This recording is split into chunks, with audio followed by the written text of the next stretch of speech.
begin the school committee meeting of Thursday, December 5th, 2013. We're glad to have you all here.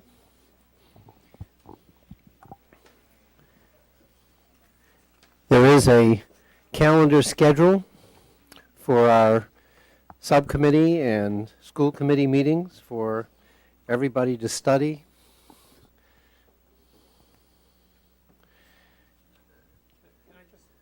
Please. Because it's not in my report, can I just note that I'd given you the superintendent conversations through the end of December. There's been one added for 2014 so far, and that's the one with the early education parents. Okay, so that one's up here now as well, and we'll be adding more in the next month. The other schools during the next month. Thanks. My pleasure. So we'd like to start with administrative business, and we have a consent agenda, and I would welcome a motion if anyone on the school committee is prepared to make one. Ms. Cox. So you move the consent agenda. Did I hear you correctly, Ms. Cox? Thank you very much. And is there a second? Thank you very much, Mr. Jang. Okay, is there any discussion? Okay. All those in favor, please raise your hand. All those opposed? Any abstentions? The ayes have it. Thank you very much. Do we have a steps to success presentation? I can introduce them. Okay. Hello, Nadia. How are you? So let me introduce our students and our staff members from Steps to Success. As you know, annually a group of our students attend the Minority Student Achievement Network student conference. This year we had a wonderful group of students, and two of our staff members, Nadia Chamberlain-Foster, who you know, our new executive director, and Dan Arroyo, our advisor, one of our advisors at Brookline High School, and they're all here this evening for the students to present, in particular, pieces of their action plan. One of the things that that students develop as part of that conference, in addition to visiting college campuses and hearing speakers, is they develop an action plan to implement when they get back. Dr. Fisher-Mueller and I have already met with our students in the beginning phases of their implementation of that plan, and as always, our students have done a terrific job in putting their plan together. So, Nadia, am I turning this over to you to start? Good evening, everyone. You got to come up here. Okay. Sorry.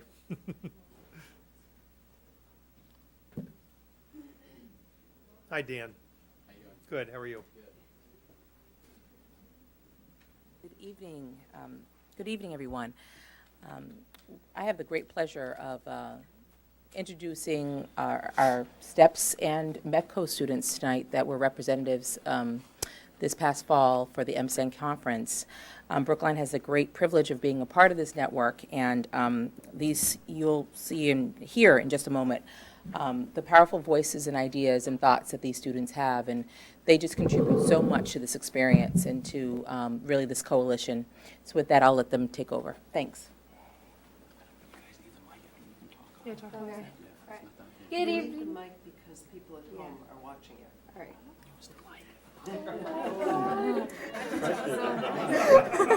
All right. Good evening, everybody. Oh, God. Go, could you go? Okay, stop.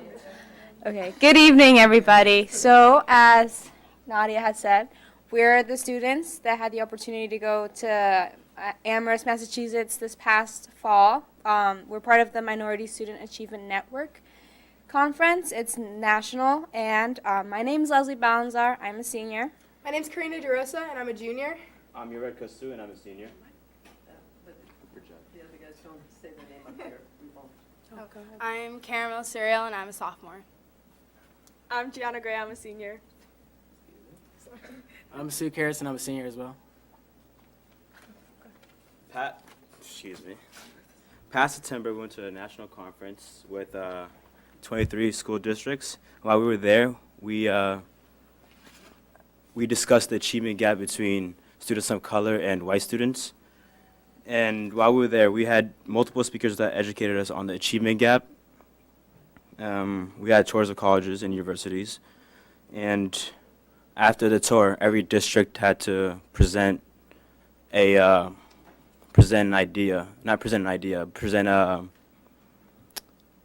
plan and sort of discuss it with each other to, actually, take that back, sorry.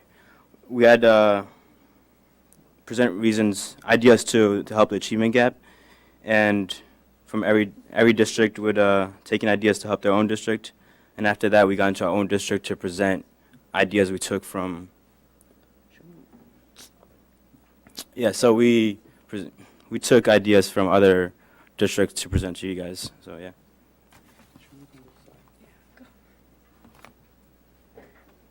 This is what I was talking about. This is what we were doing there. On the right, we have Gigi and Caramel presenting our action plan to the other districts, and on the bottom left, we have Karina, me, Gigi, and everyone else doing the final action plan that we're presenting to you guys today.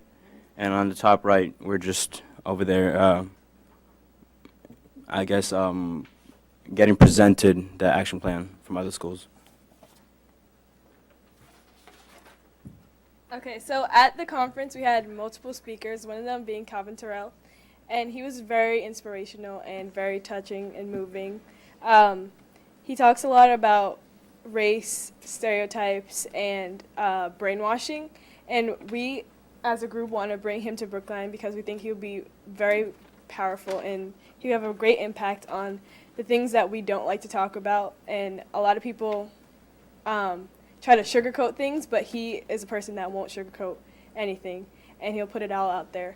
I had the privilege of hearing him speak twice, and both times were very moving, and I thought it would be a repeat of what I heard the first time, but both were really different, and they both made an impact on me. And now other people are going to talk about their experience with him. Okay, so Calvin Terrell talked a lot about going from being a warrior, as in from like worrying about things, to becoming a warrior. And I think, especially us at BHS, since our mascot is the warrior, I think we need to actually embrace what being a warrior actually is. And that means not going along with what everybody thinks and breaking away from the standard and accepting people for who they are and not what they look like or what you might think they are. And he talks a lot about just not judging people and getting to know people, which I think all of us here really appreciate that, because a lot of people may look at our skin and think we are something that we're not, and I think we really need to embrace that at BHS. So this was my first time actually watching Calvin Terrell, and he really impacted me because he would say the stuff that you really aren't going to hear from like this type of community or any other person that's going to like be like, oh my God, he said that? And like, he really touches people because it's all real. And like, you say like, oh my God, he's just said that. But like, once you listen to him like full on, because we've got the privilege to listen to him for 2 hours, and I think that was really powerful because he had a point that he was trying to prove that others don't see it around the world. And so he is really worth it if he were to come to Brookline High, because I think that everybody lives in this tight community and they're very oblivious to what else the world has to say because we're just contained in this small community. So yeah, I thought that he can bring out the truth into what's going around in the world and what we go through every day and how other people don't see that. Other people do not see that.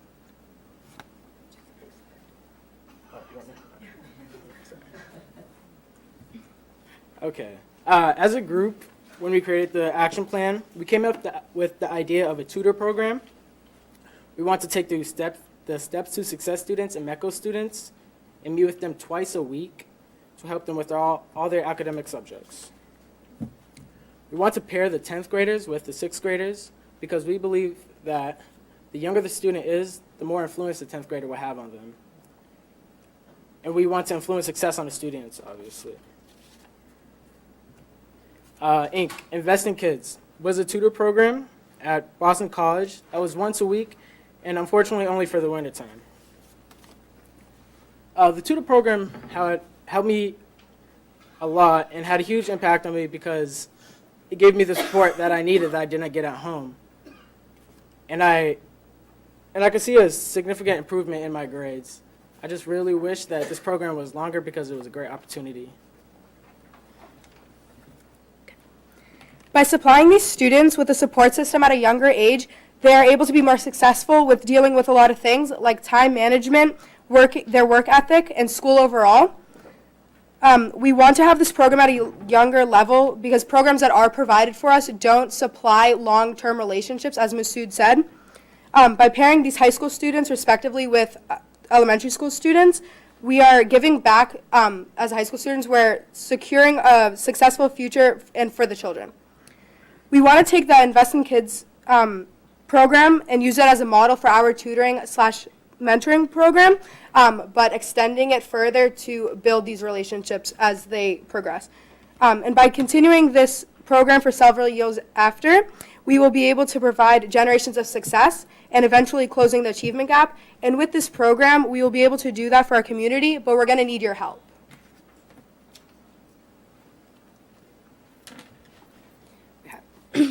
Brookline High School needs a much higher percentage of minorities in AP and honors classes. Having a larger number of students in these classes will allow students to see that they are not alone, and this will motivate them to do much better in their classes. With so many minority students in AP and honors classes, students will feel comfortable, but we need the guidance counselors to support us. There are a total of 1,806 students in BHS. 395 of them are African American and Latino. 1,508 students are enrolled in honors and AP classes. 179 of those are African American and Latino. That's only 12% of all students who take honors and AP classes. That number is tragic. If we as a community want to close the achievement gap, that percentage must rise, and to do this, we need everyone on board. This means that our guidance counselors and deans must be more supportive in African Americans and Latinos taking more honors and AP classes. They shouldn't advise students to take standard classes unless it is absolutely necessary. If we want to achieve anything, everyone, staff and students, need to be dedicated to the cause. Success starts at a young age, and in order to be successful, we must challenge ourselves. Students from middle school should be encouraged and motivated to take harder classes when they come to the high school. We believe that if guidance counselors can motivate their students to take honors classes their freshman year, then it will be easier for them to get used to the amount of work throughout all 4 years of high school. When I was an 8th grader, my guidance counselor told me to take all standard classes. And of course, listening to my guidance counselor, I took those standard classes. But 4 years later, I'm standing here today, and I'm proud to say that I will be graduating, taking all honors classes because I decided to challenge myself. And if everybody could challenge themselves and take honors and AP classes, then that achievement gap will minimize. And it takes a lot of people to work together, guidance counselors, principals, teachers, to come together and challenge their students, motivate them, and tell them that they can take honors classes and that they should because they belong in an honors class and an AP class. Okay. So this past September, when we went to MSAN, Dr. Madeline M. Hafner, who is the director of MSAN, told us that there will be a change in the MSAN curriculum where she will be holding every single one of the 23 districts accountable for bringing back the changes that happened in their district. This means that we can no longer go back to MSAN with having no changes made in the district because personally, me being a sophomore and Karina being a junior, we don't want to go back and not have any changes being made. We want to go back and be proud that we're from Brookline and be proud that we live in a community that's very advanced when it comes to closing the achievement gap. And I think now that we're being held accountable, we really need your help to make changes.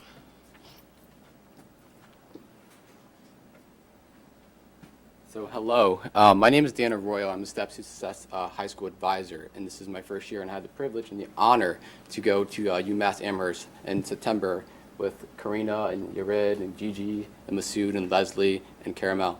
And I just wanted to speak really briefly, and this wasn't part of the plan, but I really, working with the students for that whole conference and the 3 days that we were there and afterwards and meeting and talking about what we want to do to really, impact the school and the culture at Brookline High School.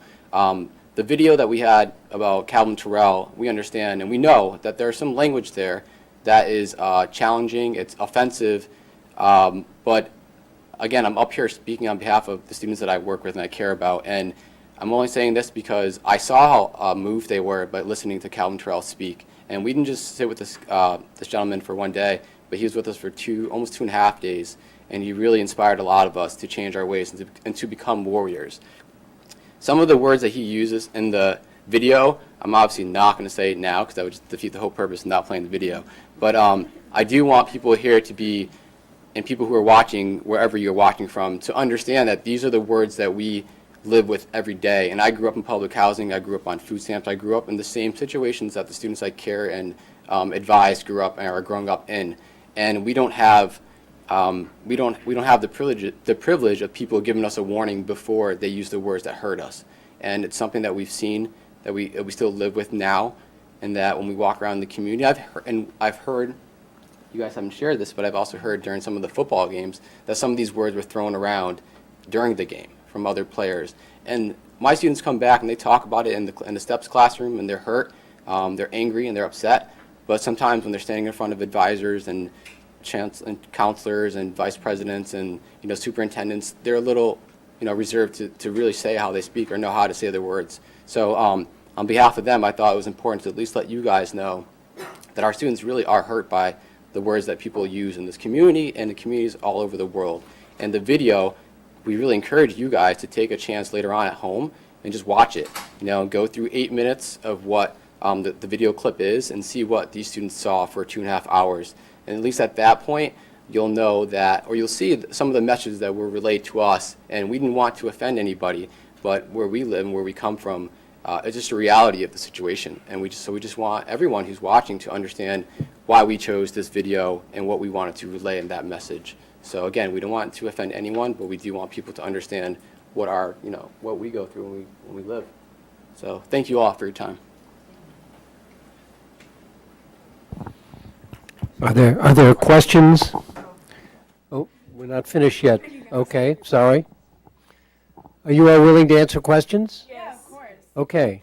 Questions, please, from anyone. Jonathan? Sorry. Thank you, Mr. Chairman. So I have 2 questions. So first of all, I'm just curious, but how did you first get involved in the program? And any one of you? Go ahead. Okay, so this is my first year, and I'm a junior. So my freshman and sophomore year, I really wanted to go. I was interested in it, but I was kind of worried, because I've never done it before. So I talked to people who previously went, which a lot of people here have gone before, and I was really interested in it. So I talked to my advisors, and I figured out how it was going to go. And you're usually invited to it, but I got to know a lot of the program beforehand, so I was prepared to go, and it was really an honor to do so. Yeah. Okay. Well, it's great that you're doing it. And my second question is, could you go back to the slide with the pie chart? Yeah. So it's captioned students of color, and I consider myself a student of color, and I don't find myself represented on the chart. Just a point of clarification. Yeah. No, we wouldn't want to be left out of a pie chart either. So we kind of decided just to include students of from an Asian heritage in just the white category, just because I don't really know why, but we just decided to because we wanted just to keep the focus on African American Latino students. So I'm sorry we left you out because we don't want to feel left out either.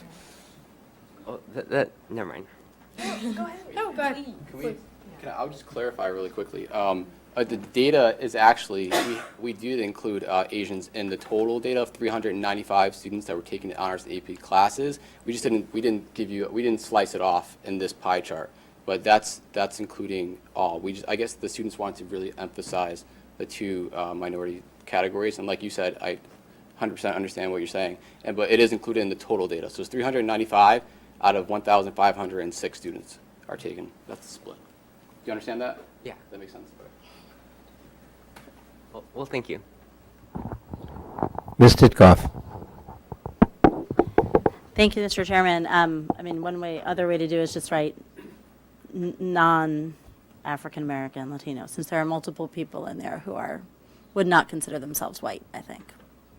I'm really excited that you were talking about achievement gaps across the spectrum. I think sometimes in the popular press, a lot of the achievement gap literature and stories in the newspapers are always about achievement gaps and needs improvement type categories. And looking at achievement gaps or places where there should be higher representation on the top ends of the spectrum is really important, not just for the individuals involved, but also the message it sends that that these gaps exist at all levels, and that it's not just about certain categories of the spectrum. It's about the whole spectrum. So thank you for continuing to highlight that issue. Thank you for continuing to push it. And with the exception of the word white, thank you for showing charts like this and what the representation looks like.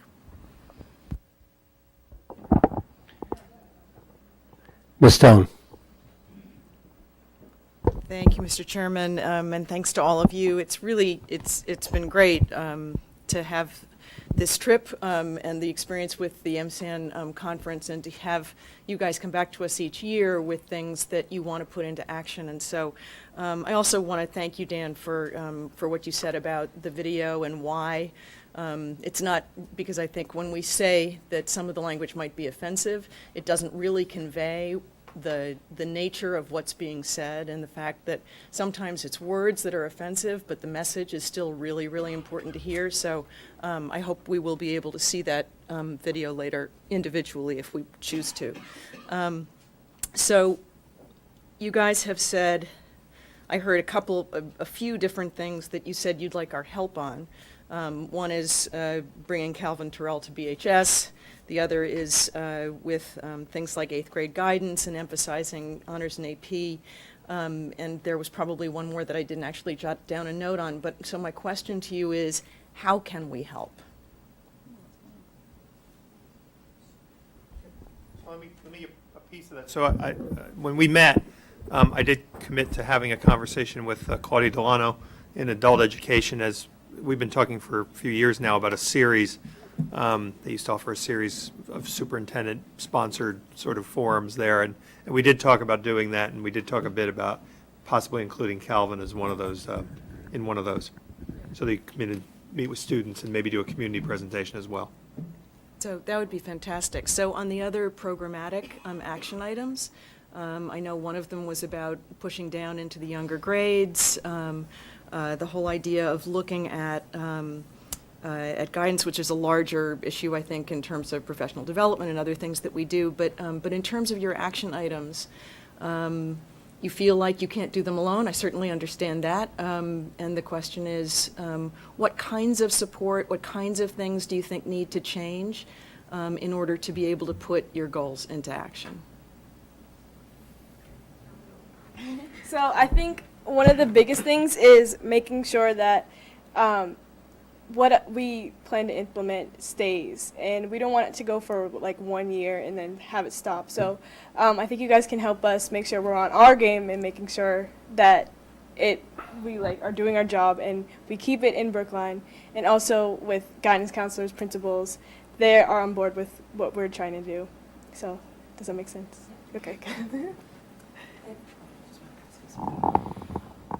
I just wanted to add that we did have the pleasure of having a conversation with both Ms. Holman as well as Ms. Christina Palmer about these very issues, and they were very receptive to looking at how students are counseled, right, in terms of placements around standard and honor classes, which was great. And so they're very much willing to work alongside the student group around that issue. I think also we've started discussions with even principals in the district around this peer mentoring program, and there are principals who are very supportive of that. And it would be great to maybe bring the students in front of the leadership one more time around how that could look like, around a schedule and sort of the outcomes that we hope for. So, certainly it's been wonderful to have the support of Dr. Lupini as well as Dr. Fisher-Mueller around this agenda. So I think that in itself is a great help to this work. But, I think Gigi made a very strong point in that it's really about the long-term sort of, how there's incredible mentors in terms of, leaders and adults, but how students can also play a role in achievement, in building character, and building just self-esteem in the younger grades. Ms. Kershaw. I just want to follow Sorry. up on that. One of the things, and I'm sorry, Ms. Kershaw, if I'm, well, this is also potentially stealing your thunder, but we're in the middle of our own process of writing our budget priorities and guidelines. And so it's really a great time for us to hear things like this from you all so that we can talk ourselves about how we can build some of this into the way we talk about our priorities for the year. So thank you for giving that to us. Now, Ms. Kershaw. Thank you, Mr. Chairman, and thank you for your leadership and that you're showing in joining the network, going to this, and what you're going to show going forward. So I had a similar question to Ms. Stone, and I think as you develop your ideas, you probably are going to want to come back and let us know how we can help. So maybe there are ways that you'll think, because this is my third time seeing the students return, and I think the accountability piece is really important, that you have a plan, that you have an opportunity to execute it, and that you have an opportunity to kind of report on what happens as a result of it. Because the experience itself sounds like a really important one, but you're going to build your leadership by making a change in Brookline High School. And I think we want to be a part of that. So when you figure out how to get into those lower grades or encourage guidance for the middle school to push students to take higher, let us know how we can help. The other thing I was interested in one of your comments, I spend a lot of my professional time and even time on the school committee worried a lot about the subtle or not so subtle bigotry of low expectations. And that's for children of color, children with special needs, children from low income backgrounds. And I wonder about what we can do, or where you have found places where people could have higher expectations, or where, and you gave us one clear example of not encouraging students of color to take the AP courses or the honors courses. Are there other places we should be careful to look about where low expectations are being, messages about low expectations are being sent? I know it's a hard question, but you came back to tell us. Okay. I think that in general, we need to be really mindful that we don't know everything about everyone, so we can't judge or assume things about anyone. So at all times, we should be really mindful about what we're saying, how we're thinking, or how we treat someone based upon like any of those aspects that you said, the color of their skin, if they have mental disabilities, or anything around that sort. So I also have something to say about this. Personally, I moved here to Brookline in the middle of 5th grade, and I felt a little judged when I first came here, in a sense. I was judged on, can she speak English fluently enough? But obviously I can, because you can't notice that I speak Spanish. Also, in middle school, I felt like I had to work harder than any of the other students just to prove my point. And I think we need to stop having students of color have to prove a point, and I think they just need to work as hard as any other student. And I feel like, yes, we need to talk to the guidance counselors and the deans, but maybe have like a teacher workshop and discuss it too with them, because I only talk to my guidance counselor maybe once a week, but I see my teachers 4 times a week, and it makes a whole lot of a difference if someone I see 4 times a week, I feel like they believe in me versus someone I see 1 time a week. So maybe have some conversations with the staff and like with the teachers.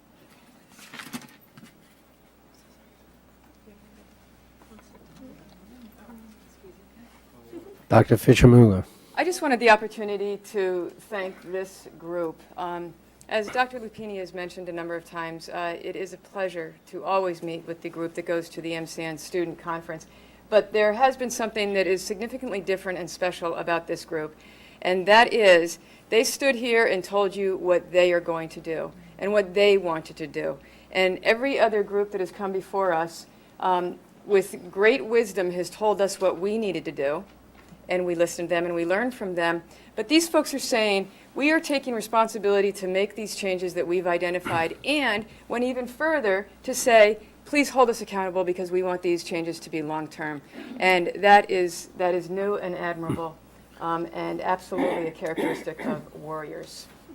And my last thank you and comment would be to the new leadership. Mr. Arroyo and Ms. Chamberlain-Foster, thank you very much. And you're doing such a wonderful job in supporting these students. Thank you. Ms. Scotto. Just a quick follow-up to Dr. Fisher-Mueller. You are also holding us accountable for seeing, excuse me, that the program continues.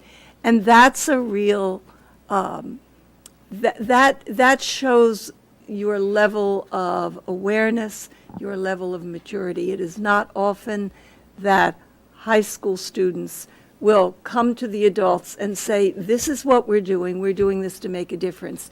And when we leave and move on to the rest of our lives, you guys are still going to be here, and we're holding you accountable for continuing what we are doing. So I commend you for this. Well, if I could have the last word, I also want to thank you all for being here and for being so articulate. And I'd like to have the highest of expectations for all of you. You have come here this evening, all of you, for a good reason. You were selected to do that. It establishes an element of leadership in all of you already. And we certainly would expect and hope that as you move forward in your life, you will retain that leadership quality, because it will be very important not only for you, but for the communities in which you live. Thank you. Thank you very much. Well done.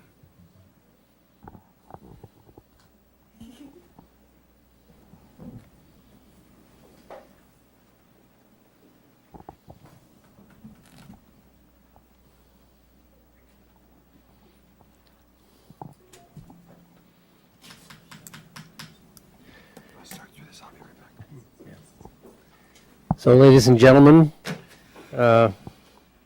we come to the more mundane subcommittee reports after an exciting presentation of that kind. And Ms. Kershaw, the first one is Finance. And may I ask you to speak? Thank you, Mr. Chairman. The Finance Subcommittee met last on November 18th. We primarily discussed the budget guidelines, which provide direction and guidance to the superintendent in the development of his initial budget, and also outline the school committee's view of current conditions, pressures, and priorities. It is an extremely difficult year, again, and even more complicated in some ways. We did not finish that discussion, but we did talk about the importance in this current year of requesting that the superintendent develop at least 2 budget scenarios, one that articulates the compromises and the current programming that we would look at if there were not to be additional revenues, as well as articulating what we've been coining an educational excellence budget, which really talks about the capacity within the system to deliver the kind of education we have come to expect, and that looks to the future for the kind of education we want. So we will be looking forward to those discussions with the superintendent, as well as with the override study committee. The next finance subcommittee, where we'll continue our discussions of the budget guidelines and hopefully have a vote on those, will be Monday, December 9th, 8:30 a.m. here at Town Hall. Thank you very much, Ms. Kershaw. Any questions from Ms. Kershaw? Seeing none, Ms. Chalupsky, you're up. Thank you, Mr. Morris. The Capital Subcommittee just had a meeting today at 4:45, which Mr. Rowe will be reporting on a little bit later, so I think we'll wait for his report on that. I won't steal his thunder. Our next meeting is on December 12th. And the Devo Building Committee meeting will be on December 13th, just for people's knowledge. That'll be the first one since MSBA. I think yeah, that's already been talked about here, approved the devotion project to move forward.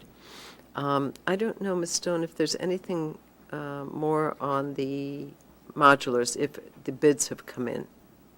And or Mr. Pollock, do you know? I haven't seen or heard seen anything, anything so they should be either. coming in It should be soon, coming and in, yeah. probably at the next Yep. meeting we can report out on those. And the auditorium is finished, so that's a good thing, the Pierce School I'm auditorium. hoping we'll be able to get a time to go over as a group and take a look at it. It would be nice if there was a Yeah. little performance there even. Wouldn't it?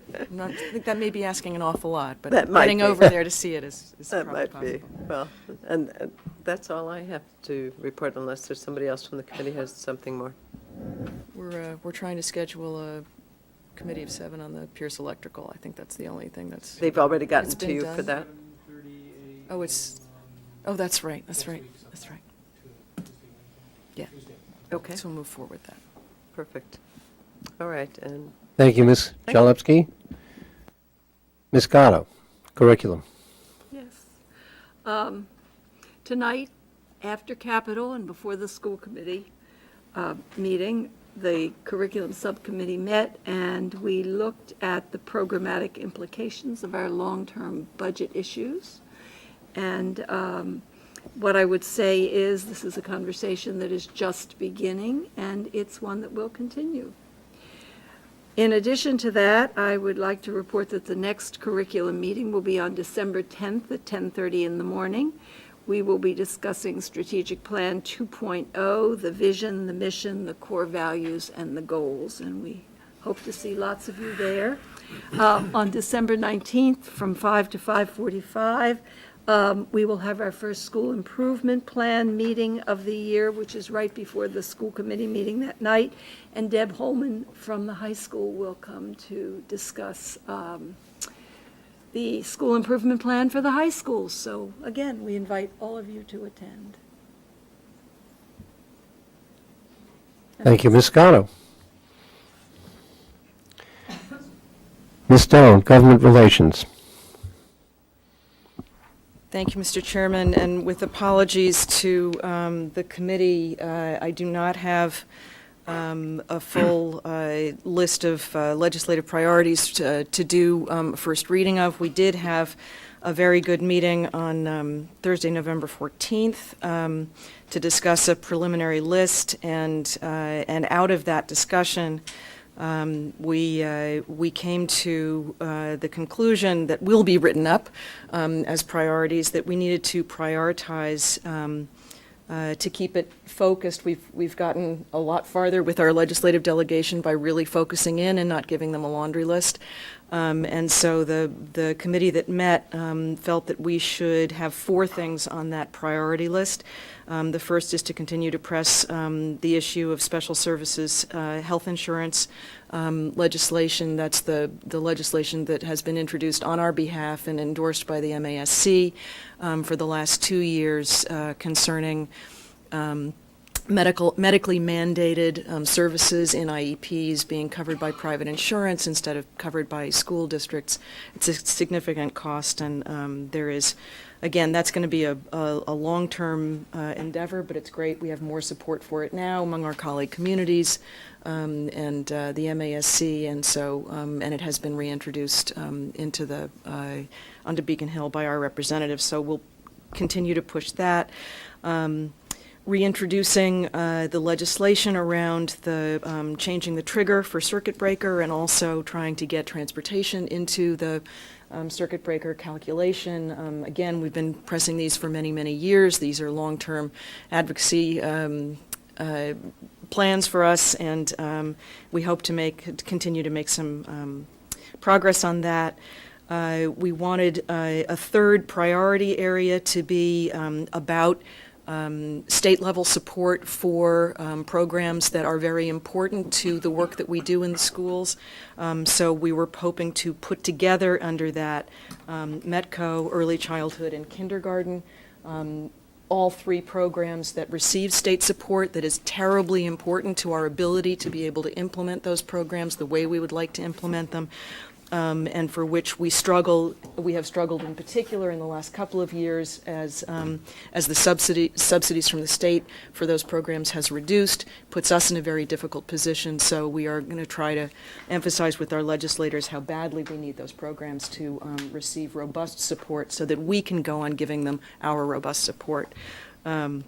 And the fourth priority would be for, again, initiative and mandate relief. This is a recurring theme. We've talked about it at school committee workshops, and certainly heard about it from our teachers, from our administrators, that it is an overwhelming issue right now. These are largely unfunded mandates that are taking up more and more of our administrators' time, our teachers' time, and we need the legislature to understand much more clearly than they now do, how vital it is that there be some relief to school districts if any of these initiatives is going to be implemented sufficiently to actually serve students better. We did talk about two issues. Those are the four priority issues. We also talked about two issues that the Mass Association of School Superintendents is interested in. They are looking at the change to the dropout age, which is moving its way through the legislature as well, and then also the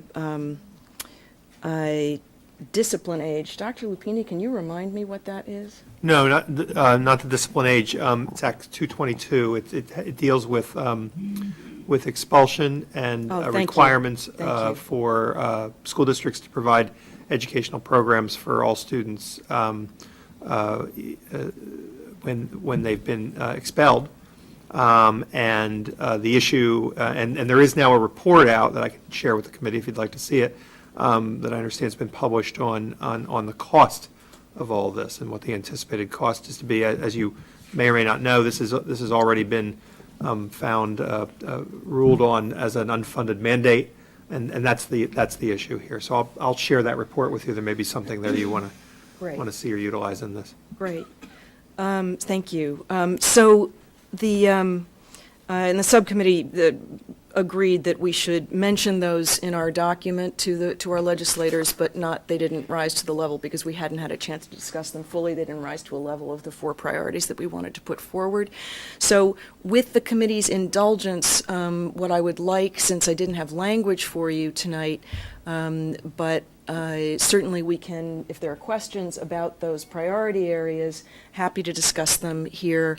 And then we would move the language and to a vote next time unless there are serious concerns about what I've laid out here. Is that? And you'll have the material out I will have the material well out, ahead of certainly time, well ahead and of- people well should ahead of get that, in yeah. touch with you well ahead of time if they have some Have questions. any serious problems, but I Right. mean, we can also talk about, if you have questions about any of those, we can talk about them now. Right. And before that, Dr. Lupini wanted to say a word about one of the initiatives. I lost my mic. Oh, well, it's cost you. Thank you. So I was hoping this wasn't an addition, and after listening to the four that you shared with us, it's not. So thank goodness. Oh, good. There's a lot of discussion through MASS, and we had an executive committee meeting today.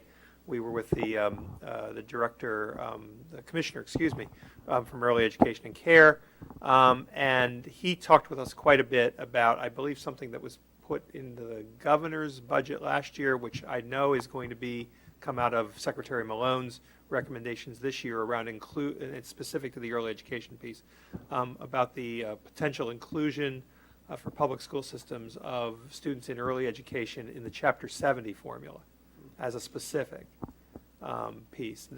We're told that very well could be there in at least what comes out of Secretary Malone's set of recommendations. So that sort of adds a specific, if you will, to the piece that you mentioned, and is something that he asked MASS to get behind, and I do believe we will. Thanks. Thank you, Dr. Lupini. Are there other questions for Ms. Stone? Yes, Ms. Jalopsky. Actually, and it may be going too much into the weeds with Dr. Lupini, so the Chapter 70 for public schools to get those monies, is that what that's about? For It would- It preschool? would change the formula, you're saying? Yeah, right? it would add It would add to the formula. early education Doesn't mean students we'll go to school to that Chapter 70 formula. Yes, For public schools? yes.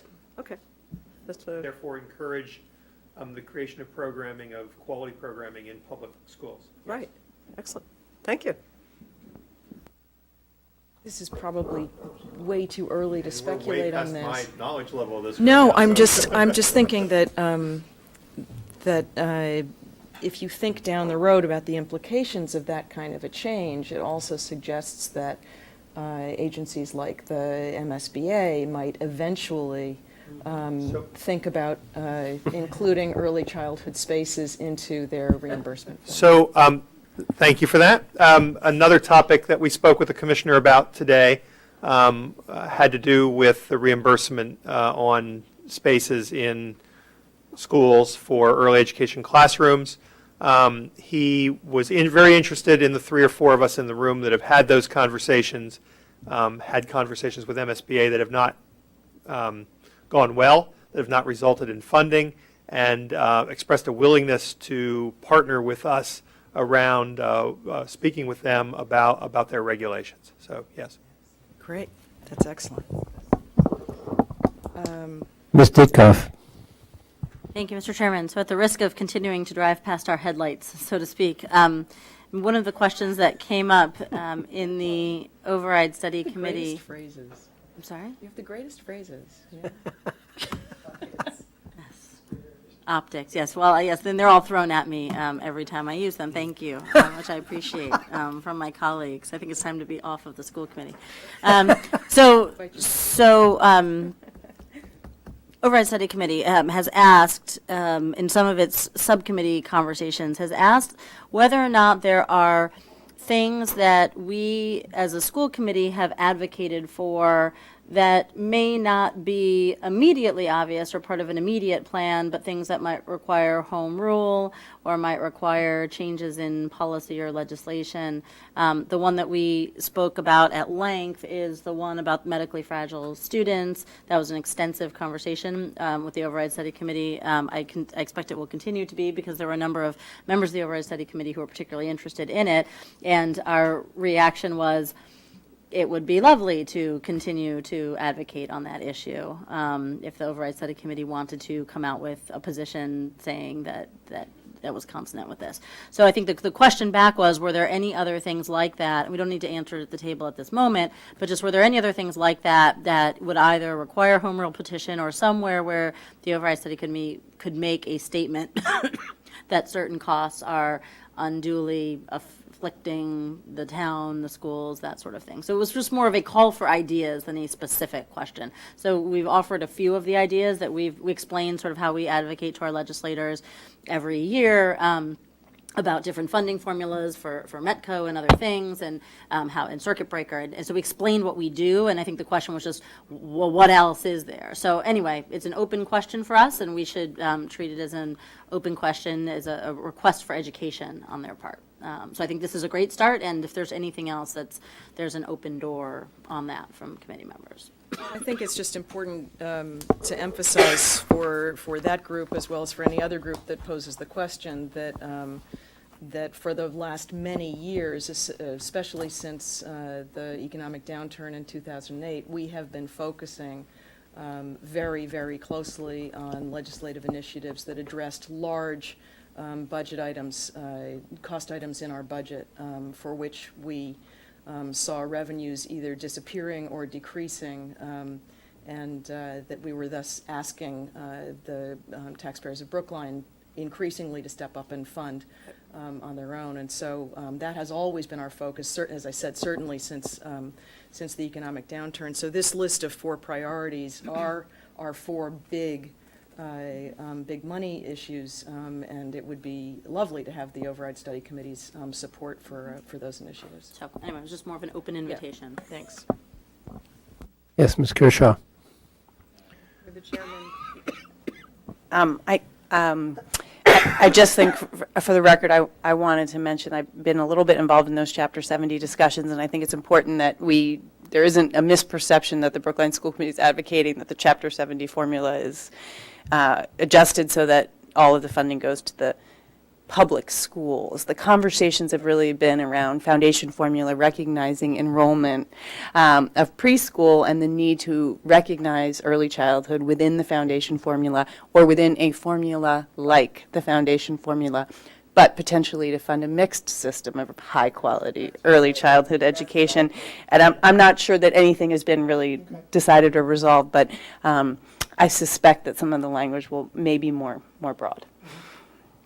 Well, I will, to that point, I will say that what the commission, you have the deadline. Oh, I'm sorry. What the commissioner said is that public schools are going to, public schools, school committees, and superintendents are going to need to make a decision about whether they can get behind these kinds of packages, as you're speaking to, while they may also provide funding, provide advocacy for outside agencies. But that's how these kinds of funding pieces are going to happen. And if we're going to fight amongst ourselves over them, then they're not going to happen. There are enough people on other sides of this who don't want them to happen at all. So, to your point.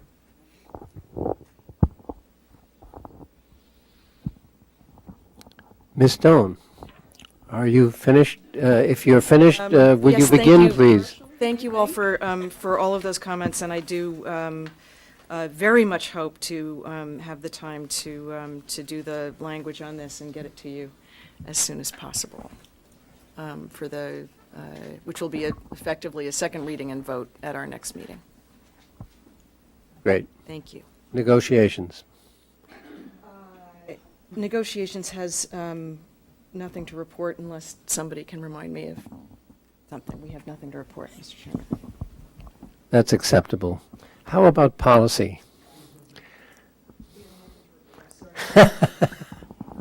The policy subcommittee had I think, emotionally very difficult, but extremely productive and extraordinarily well-attended public hearing on the policy revision that we are currently discussing, which is about, as you all know, the piece of our policy on proof of residency that deals with intersected properties. There were a number of things raised that the language we had been working with did not address. In particular, as I think you probably all saw in the TAB article, certainly just speaking for myself, what struck me the most was that the policy was simply silent, and this is just our fault for not thinking of it yet, was silent on the families with children who had invested in homes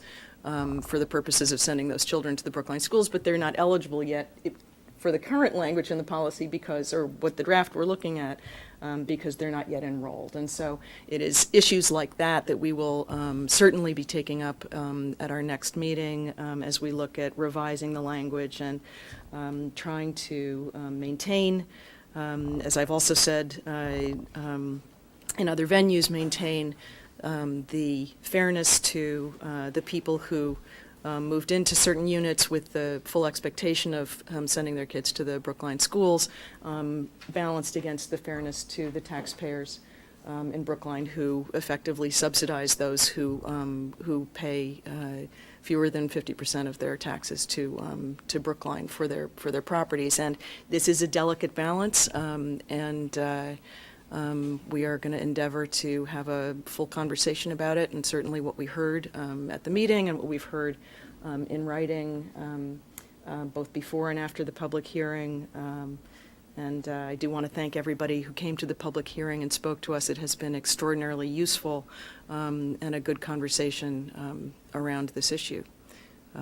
So we will meet next on December 11th at 8:30 a.m. and take up that revision. Any questions? I want to thank Ms. Stone because she spent, I suspect, more time on this particular issue than she may have anticipated, along with the rest of the committee members.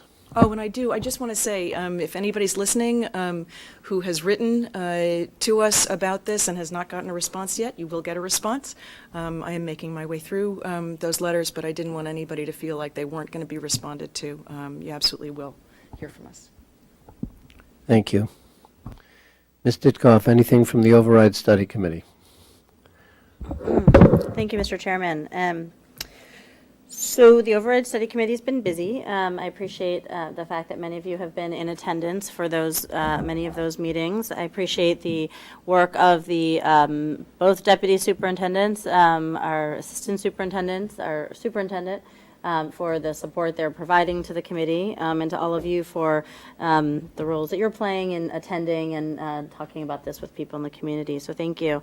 There are at least 8 and maybe more subcommittees where the work has sort of transferred from the main committee to the subcommittees. I'm not going to go through in exhaustive detail all of them, but last night there was a good hour and a half where each of the subcommittees was reporting out on exactly what it is that they were up to, some of their early findings, the questions they were asking, the information they were gathering, the analysis they were doing, and their plan going forward. Just as a reminder, March 1st is when a recommendation for the FY15 operating budget would be due. The one thing that everyone's pretty clear on, if you all know this, but just bears repeating, is that there isn't going to be any sort of debt exclusion override contemplated for the May of 2014 ballot. And the reason is that those capital projects are not going to be ready by that point. And so that seems to be a point of confusion in the community. It's been said many, many times, but not everybody pays attention all the time. So to whatever extent that's still out there, hopefully it's tamped down by now, the end of this week, and the hundreds of hours of meetings that we seem to have had. But if it's still out there, please let people know. I think there are a couple things that are worth mentioning. One is just a quick note on the subcommittees. I'm sorry. Mm-hmm. Can you please just very clearly explain the difference between a debt exclusion override and a general operating override? Because when people hear that there isn't going to be a debt exclusion override, they don't necessarily know what that means. Sure. So the idea of a debt exclusion override is that you put a particular override question on the ballot for a capital project. We've done it recently with the new Lincoln School. We've done it recently with Upper Brookline High School. Big renovation projects and expansion projects that are outside of what we fund on an annual basis in our capital planning. And it's on the ballot. You vote yes, and it's there for a certain number of years, 20 years, say, and then it goes away. So it's a very specific thing. It's for one capital project. That is different from, and you can't bucket them together with my buckets. You can't put 2 or 3 of them into one question. They each have to have their own question. Which is distinct from an operating override, which is the overall staffing and maintenance and annual budgets that we face as a town and as a schools department. So there's, again, just to reiterate what I said, the idea of a fiscal year 15, which is summer of 14 to summer of 15. An operating budget override is something that we're charged with coming up with a recommendation on by March 1st. So that operating budget is still in deep discussion. But the idea of a debt exclusion for any of our capital projects, among which have been discussed variously, devotion, we have other capital projects like the high school that we're discussing, Driscoll that we're discussing, but none of those capital projects would be up for consideration. Okay. So a few of the subcommittee things that are most relevant. There are 2 subcommittee task forces for the schools, one of which is focused on what we're calling the main budget, and involves things like class sizes and just the general schools budget. And then a second subcommittee which is specifically interested in populations or things that would change, that are more discretionary in nature, and we won't call them unmandated because that's not actually accurate, but that there are choices to make, and that would be things like METCO and materials fee programs. Also in that, for unrelated reasons, is the whole concept of special education. So those two task forces have been meeting. The one about the populations and special education, putting those two together, have been meeting and essentially coming up with they're trying to come up with fully loaded costs and revenues for running those programs. And the core budgets discussion has mostly focused around what are the different levers that we have in playing with the school budget. The second thing that's of most relevance is the capital subcommittee, which is primarily focused on schools' capital questions. There was a presentation from HMFH this morning, basically reviewing what happened with B-Space and the school committee vote in September. And that will continue apace to think about how all the different capital projects fall out. There are a number of other ones which have obviously some relationship to the schools, things like a demographics subcommittee where they're looking at what are the long-range demographics of the town, some of which is as abstract as housing stock and some of which is as specific as how many kindergartners should be assumed for the next 5-10 years. There are a number of other committees that are yet a little bit further out, things like fiscal policies and what are the ways that the town does its financing. All the municipal services, which is meeting with the fire chief, the police chief, DPW, that sort of thing. There's a pensions and benefits committee, which is going into the math on that. And there's a revenues committee, which is looking at primarily primarily town revenue sources. And there was discussion last night about what about school-related revenue sources, which is now getting put, just so you know, into the populations and subcommittee, because that's where they're looking at revolving funds, more or less. So school-related revenue is going there. I will say that, again, each of them is meeting, if not weekly, then bi-weekly. They've each met 4 or 5 times. We're hoping for our first report out on substance. We had a first report out last night. We're hoping a more substantive report out on opportunities or costs or analyses will happen in mid-January, and I would say about 2/3 to 3/4 of the committees will be ready with at least a first pass at that in mid-January. We've continued to get very good input from the community. Some of it's been very productive. Some people have sent us emails saying, what about this idea for a revenue source? What about that idea for a revenue source? I wouldn't say all of them are 100% practical, but they are terrific. We welcome them all. If people have ideas on things we should be looking at, this is the time to send us emails, and our emails are on the town website. There have been other groups like the union presidents that have asked to meet with the co-chairs. So we met with union presidents, including Dr. Wender Shubo earlier this week, just to explain where we are in the process and open a line of dialogue. And there's been another group that's been particularly interested in the process, which is a group of individuals at the Driscoll School. There are some factual inaccuracies that are going around there, so Dick Bunk and I, my co-chair, have tried to correct some of the factual inaccuracies and also clarify the process and where we are in the process. And so there have been some 75 to 90 emails. They kind of keep coming, so we've lost count.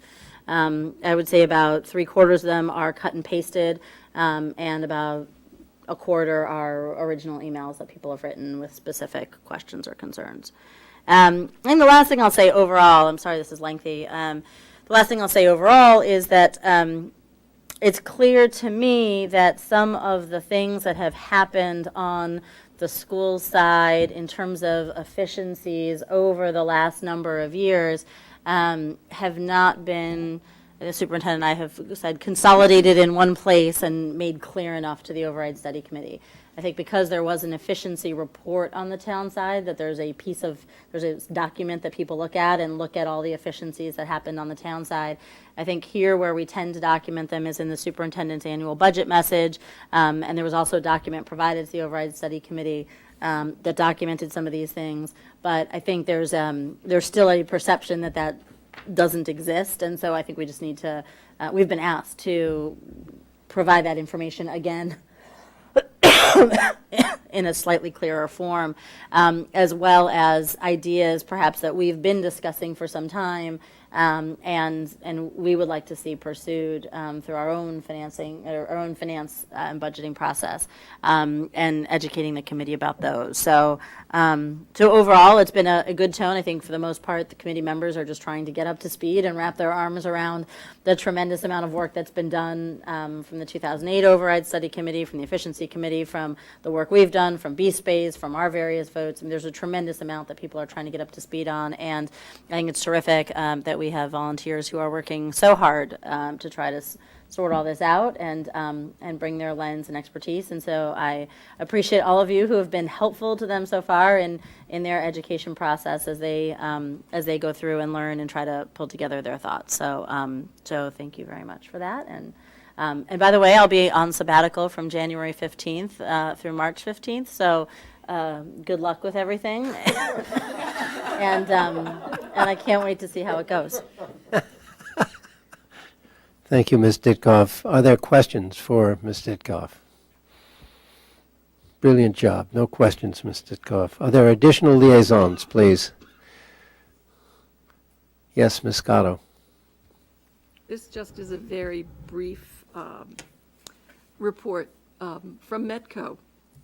I was very pleased to see such a large turnout of Metco parents here last night because they're very interested, of course, in what's going to happen with the override.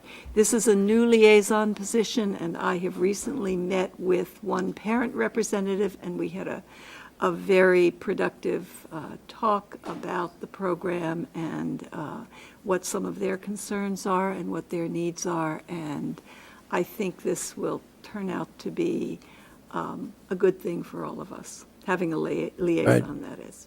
Fabulous. Thank you very much for doing that, Ms. Scotto. I know you've got nothing else to do. Yeah. Okay. Ms. Chalupsky? I noticed the superintendent's going to be talking a little bit about EDCO. I just wanted to bring up a few things from the last meeting that we had on Thursday, I think it was the 19th of November.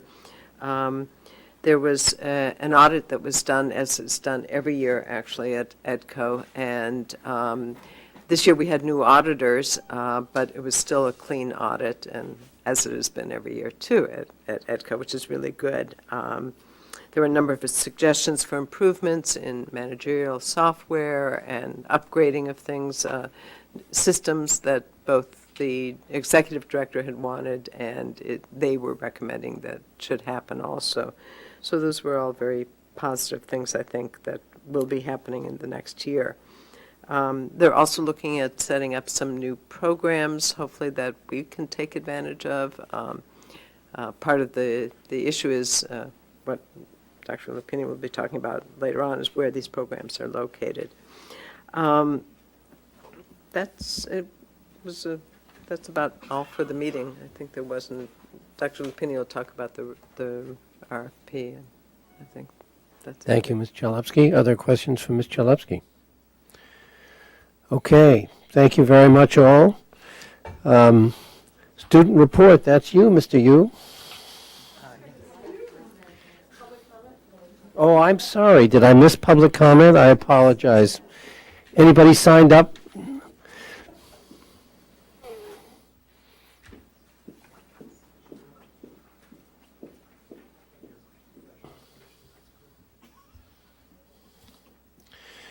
So I have 3 people signed up. Are there more than 3 people who wish to speak? Okay, why don't you come on up and add your name? So let me say a couple of words about public comment before we start. Number one, don't be surprised if there are no response from the school committee. This is not a hearing. It's for public comment, and the school committee generally does not respond or engage in a dialogue with you. It's nothing to do with how we feel about your comment, which we welcome, but we just don't do that. Secondly, there are 5 of you, and if my math is correct, at 3 minutes per person, which is what we usually allocate. That would be the 15 minutes that we've allocated to this section. So I will time you and try to give you an alert about 30 seconds prior to the 3 minutes is up, and I would appreciate it very much if you would stick to that 3 minutes. So why don't we go in the order of the sign-up? Liz Donovan, please.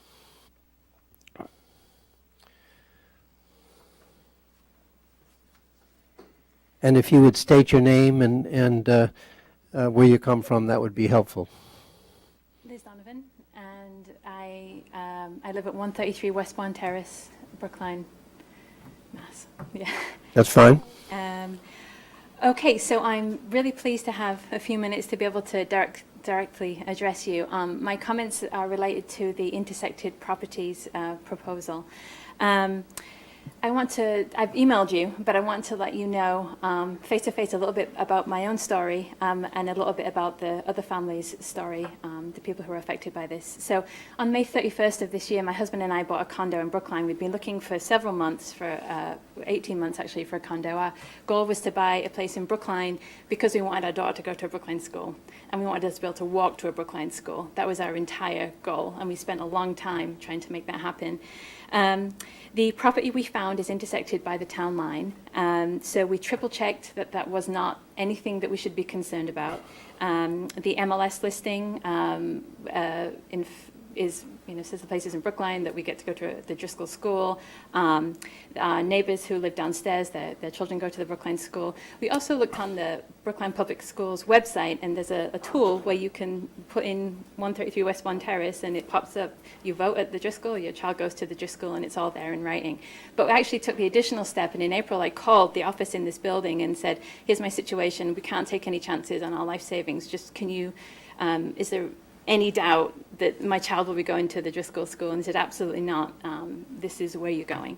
So based on the information given to us by you, we put our entire life savings into our home. And that's everything we have. And the goal was for my 2-year-old daughter to be able to walk to the school on her street. Maybe other people have made similar decisions in their life, and that was what was most important to us. So just before Thanksgiving, 6 months after we bought our home, we got a letter in the mail saying, you're out, saying you and a few other families are no longer, if this proposal goes through, eligible for the Brookline schools. Let me tell you about the impact this would have on us. First of all, my daughter would not be able to walk to the school on her street.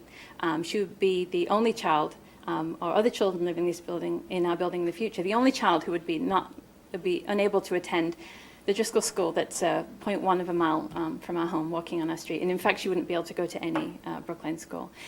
In terms of the financial, it would actually have a devastating financial. 30 seconds, Ms. Donovan. Our entire life savings have been put into our home. Properties that are, if we cannot sell our property based on an association with the Brookline Public Schools, we will immediately lose about $200,000. That's the difference between a Brighton place that has 2 bedrooms and a Brookline place that has 2 bedrooms.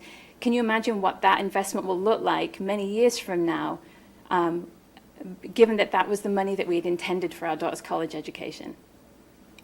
It would be devastating to us and many other families. My final comment is that I would ask you not to renege on the agreement and on the promise, because we asked you, and we based our decision on information you gave us, and there was nothing else we could have done. It is quirky to be on the town line, and it is quirky to pay taxes to Brookline and also to Boston or Newton, which is why everyone triple-checked. And that was the information you gave us, and that's how we made our decision. Thank you very much. Chris Greco. Hi. Thank you for letting me address the committee. So just state your name I'm into the... Christine Greco. I live at 162 Middlesex Road. Thank you. So some of you weren't at the hearing on the 25th, and so I just want to add to what Liz was saying, that if you were here, you would have heard heartbreaking stories of how people put their life savings into their homes, homes that they bought with the understanding and with verification that they were buying homes that were eligible for the Brookline Public Schools. Other residents at the meeting brought deeds to their homes that they bought over 30 years ago with letters from James Walsh assuring them that the occupants of that home could attend the Brookline Public Schools. A change in the eligibility policy will result in widespread devastation of our property values. We would not have bought our homes, as Liz said. We double-checked, we triple-checked. We would not have bought our homes had we known that the rug would be pulled out from under us. As I said at the meeting, the morning of our closing 5 years ago, it was a huge financial decision for us. It was our children's retirement, our children's college education fund, retirement funds. We were putting into this home value. We didn't go to the bank to make sure we had enough money. We didn't go to our employers to make sure we had stable jobs. We went to the town hall in Brookline to make sure that our house was a Brookline school house. That's why we bought the house. We wouldn't have done it had that not been the case. And that is the case for everyone else who's in this predicament.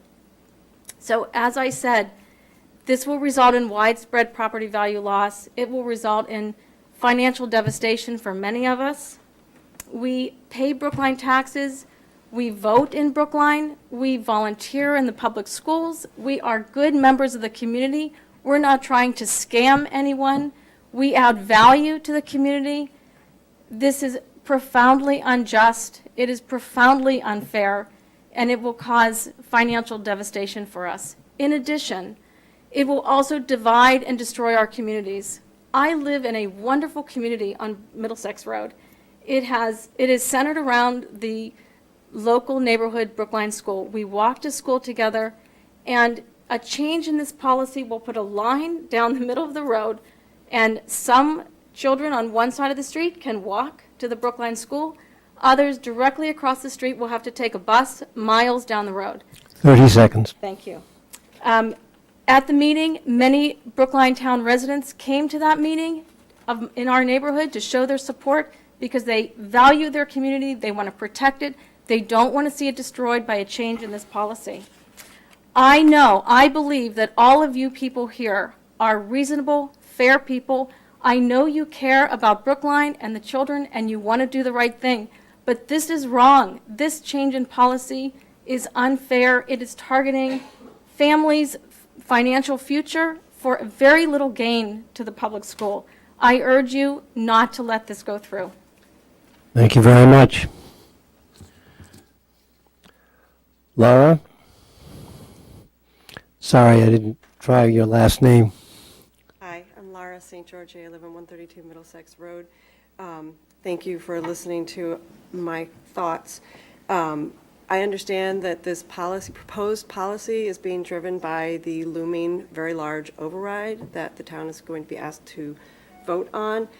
I just want to talk a little bit about the idea of what is fair and what is legitimate and what subsidy is involved with education.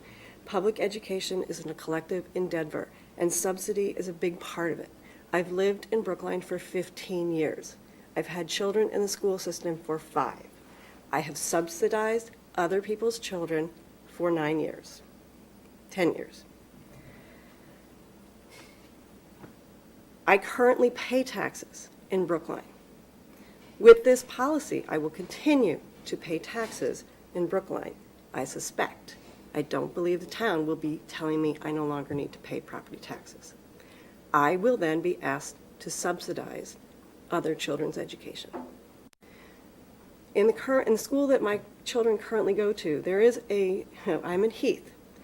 There are children who live in homes that are $4 million, $3 million, $2 million, and like my own children, well under $1 million. Of course those people subsidize my children's education. That is part of what public education is.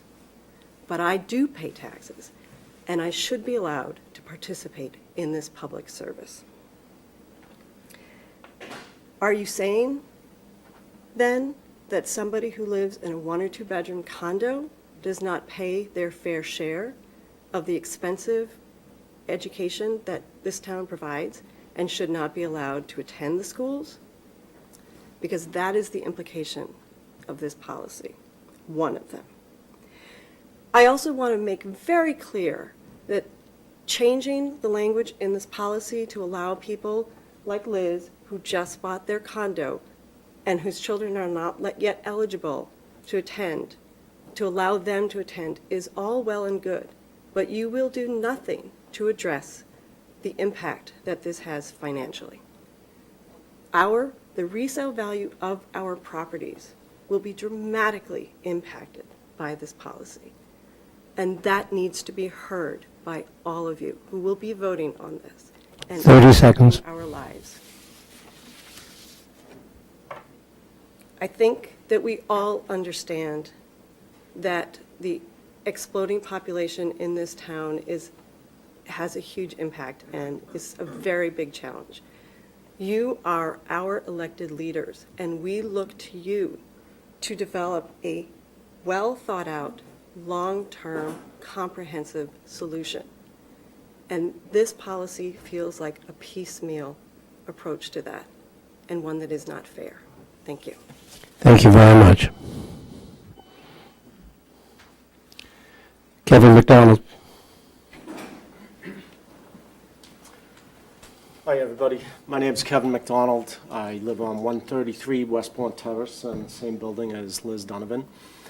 We've been long-term members of the community. My wife actually grew up on Westbourne Terrace. She played with the children that grew up in the house we live in now, and they all attended the Driscoll School. The property was built in, I believe, 1901, and it's always been a Driscoll School property. When we purchased this condominium, we had about $150,000 to invest in a property. And we weren't just investing in a property, we were investing in Brookline. We didn't just pick a property that we could afford. We could afford a property in many communities in eastern Massachusetts. And there are a number of affluent communities that we could have fit within. We could have bought within Boston. We lived in Jamaica Plain. We had a beautiful home in Jamaica Plain that we were very happy in. But because my wife, who was a Brookline school teacher, had our children attending the Brookline schools already through the material fee program, felt that that was probably at risk, and so we purchased a property in Brookline.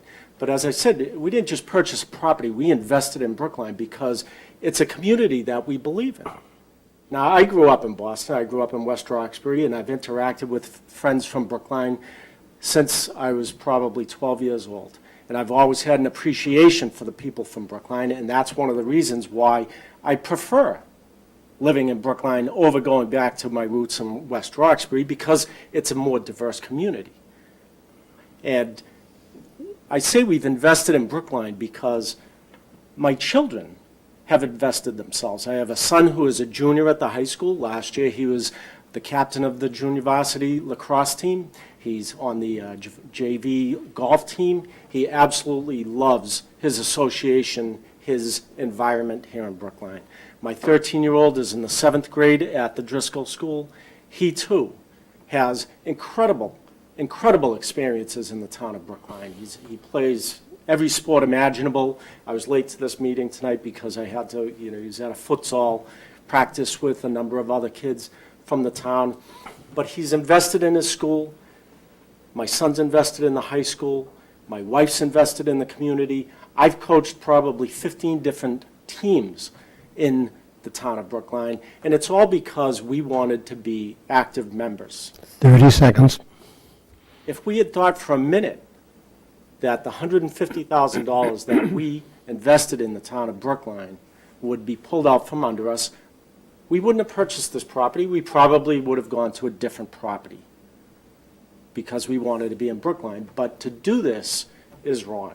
And you would end up with a policy that you'll have properties paying significantly less taxes because a studio condominium of 900 square feet, if they're in the heart of Coolidge Corner, will remain within the bounds of the school district, but others that are paying substantially more could be X'd out. Thank you. Thank you very much.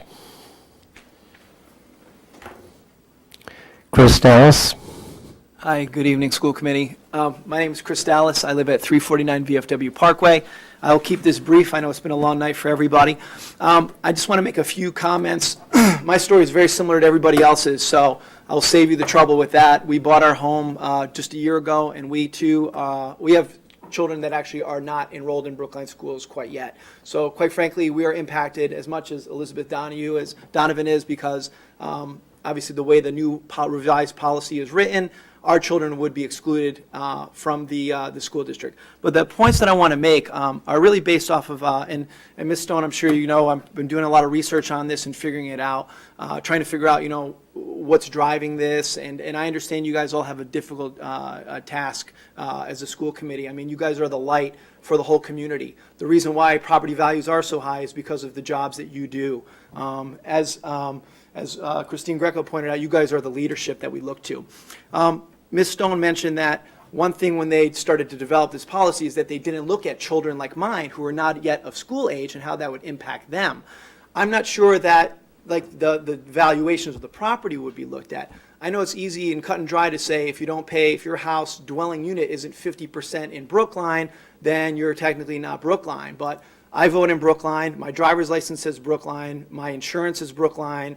I pay actually equal taxes to Brookline and Boston through West Roxbury, as I'm in South Brookline.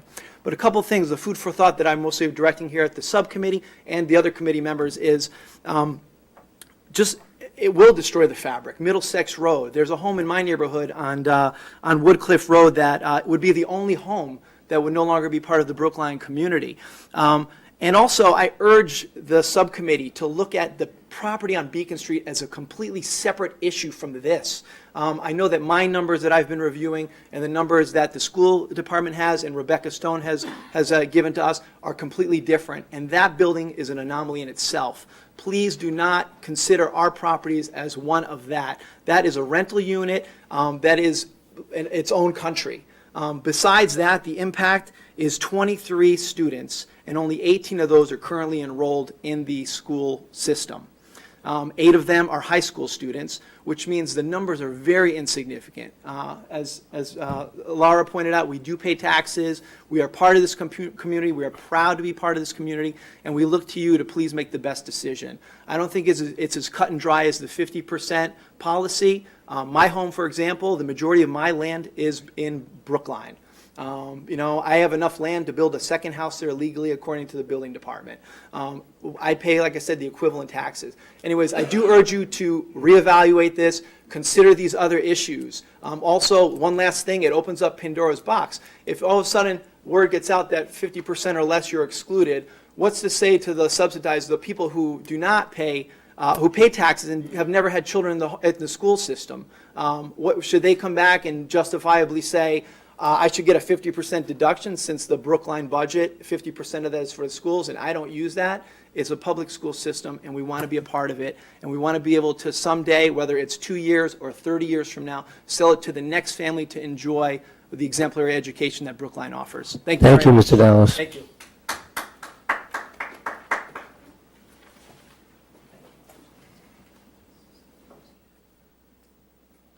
Anyone else who wishes to speak? Hearing none. Now, Mr. Yu, your turn for student report. And I'll give you my microphone. Thank you, Mr. Chairman. And thank you for those comments. From BHS, last week was Thanksgiving, and a couple notes about that. The pep rally was excellent. We have growing school spirit, which is great. And there were dances and singing and then we were also celebrating the good-natured class rivalry between the seniors and the juniors. And at Powder Puff, the seniors triumphed. So go seniors! This is our house.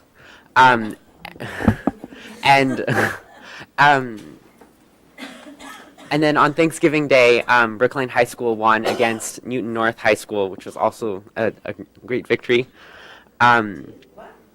Football? I think? No? Never mind. Let's pretend that didn't happen. We're listening to you now. I like your optimism. I'm willing to go with your version of reality. And finally, there was an international celebration of Thanksgiving for, you know, the international students. And I wasn't there, but I'm friends with some of the international students, and I saw pictures and videos on Facebook, and it looked like they had a great time. Yesterday was race reels at BHS in the MLK room, I believe. The movie shown was somewhere in between, and it dealt with race. It dealt with adopted Chinese girls in America. It followed 4 of them, and afterwards there was a discussion, an honest, open discussion. Ms. Holman was there, and she said she enjoyed it very much. Today was Transgender Day of Remembrance, and the Gay Trans Straight Alliance put together a little memorial in the atrium with names and years of transgender people who died, you know, because of bullying or other reasons. And there was a vigil during X Block, and it was very well done. And I just want to thank the GTSA for making these LGBTQ issues visible in the Brookline community. An update from Student Council and Legislature. So in Student Council, we met with Mr. Rittenberg, the athletic director, and we also met with Mr. Normand, faculty advisor of the BHS Superfans. And we've generated a list of potential mascots that we'd be looking into. We'd like to keep it still the BHS Warriors because we believe that's something that students identify with currently, and it would also enable us to implement our new mascot sooner because we already have a lot of uniforms and, you know, T-shirts with warriors, so there wouldn't be as jarring of a change if we were to change the mascot, and we do hope to do so by the end of the year. And as for legislature, we met today actually, and we're discussing the test day policy. So over the past years, stress around testing has increased dramatically. Students have been getting a lot less sleep, which is great for Starbucks, not so great for students. So we want to address that. And the current test day policy says that if you have 3 or more tests scheduled for one day, you are allowed to move the one that is not on the test day schedule. So each day of the week there's a different school subject that is allowed to sign the test, but the policy isn't, the schedule isn't really followed, and it's somewhat unclear, so we're trying to clarify that. And to make things more uniform, you know, does a quiz count as a test? Can you move the quiz? And to make it fair for both teachers and students, you know, in terms of scheduling their tests to minimize stress. Yeah. And finally, I found out a few hours ago that Nelson Mandela passed away, and I just wanted to say a few words on him. I don't pretend to be an expert on him or to, you know, fully fathom what he's been through, you know, in fighting for what he believes in, but you know, his courage and in fighting for the oppressed, and his fervent idealism, you know, and nonviolence, and his courage. I admire that, and that I miss those qualities of him, and of course his smile, you know, and I feel very inspired by him, and I hope I can embody some of his qualities. Yeah. Well, thank you. Thank you. Questions for Mr. Yu? Yes, Ms. Tone. Thank you for that last bit. I actually hadn't heard that news, so really, yeah, extraordinary human being. Jonathan, I was curious. This isn't about anything that you raised, but it occurred to me. So there was a big deal made of the problems with the Common App site this fall, and I was curious how that got dealt with at BHS, and whether or not you could let us know sort of what the conversation was, whether it was a problem for BHS students. Can you just talk about that a bit? In terms of submitting the application? Yeah. So I was lucky enough not to have any major issues with the Common App, but it's been a struggle because it's once you try to submit, you have to first preview, and you have to first preview your submission in a PDF form, and then you have to sign the release forms. And sometimes the preview doesn't appear, and there have been issues with which browser to use, which computer. And the guidance counselors have been helpful with that, and their advice is just to submit as early as possible, not to wait until the last minute, and also just to play around with it, and to email the school if there are any issues. I think there haven't been, major issues in terms of missing deadlines. Of course, there have been some forms missing. I had a couple of forms missing because but it wasn't an issue. You know what I mean.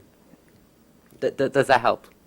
Yeah, no, I was just curious because it was a lot in the news, and it was a fraught time for many online services, so I was just curious whether or not you felt like if there had been problems, whether or not the high school was responding appropriately to help students who might have been affected by it. So I was just curious, but thank you for that. Yeah, well, I think it's kind of difficult for the high school to respond because the Common App is this huge organization, and trying to get in touch with them is an ordeal in and of itself. So there's not too much the high school can do, just because it's not within their power as to how the Common App organizes the application and all those technical aspects of it. But I think they've been doing a good job, and my guidance counselor has been pretty helpful. Thank you very much, Jonathan. Dr. Lupini.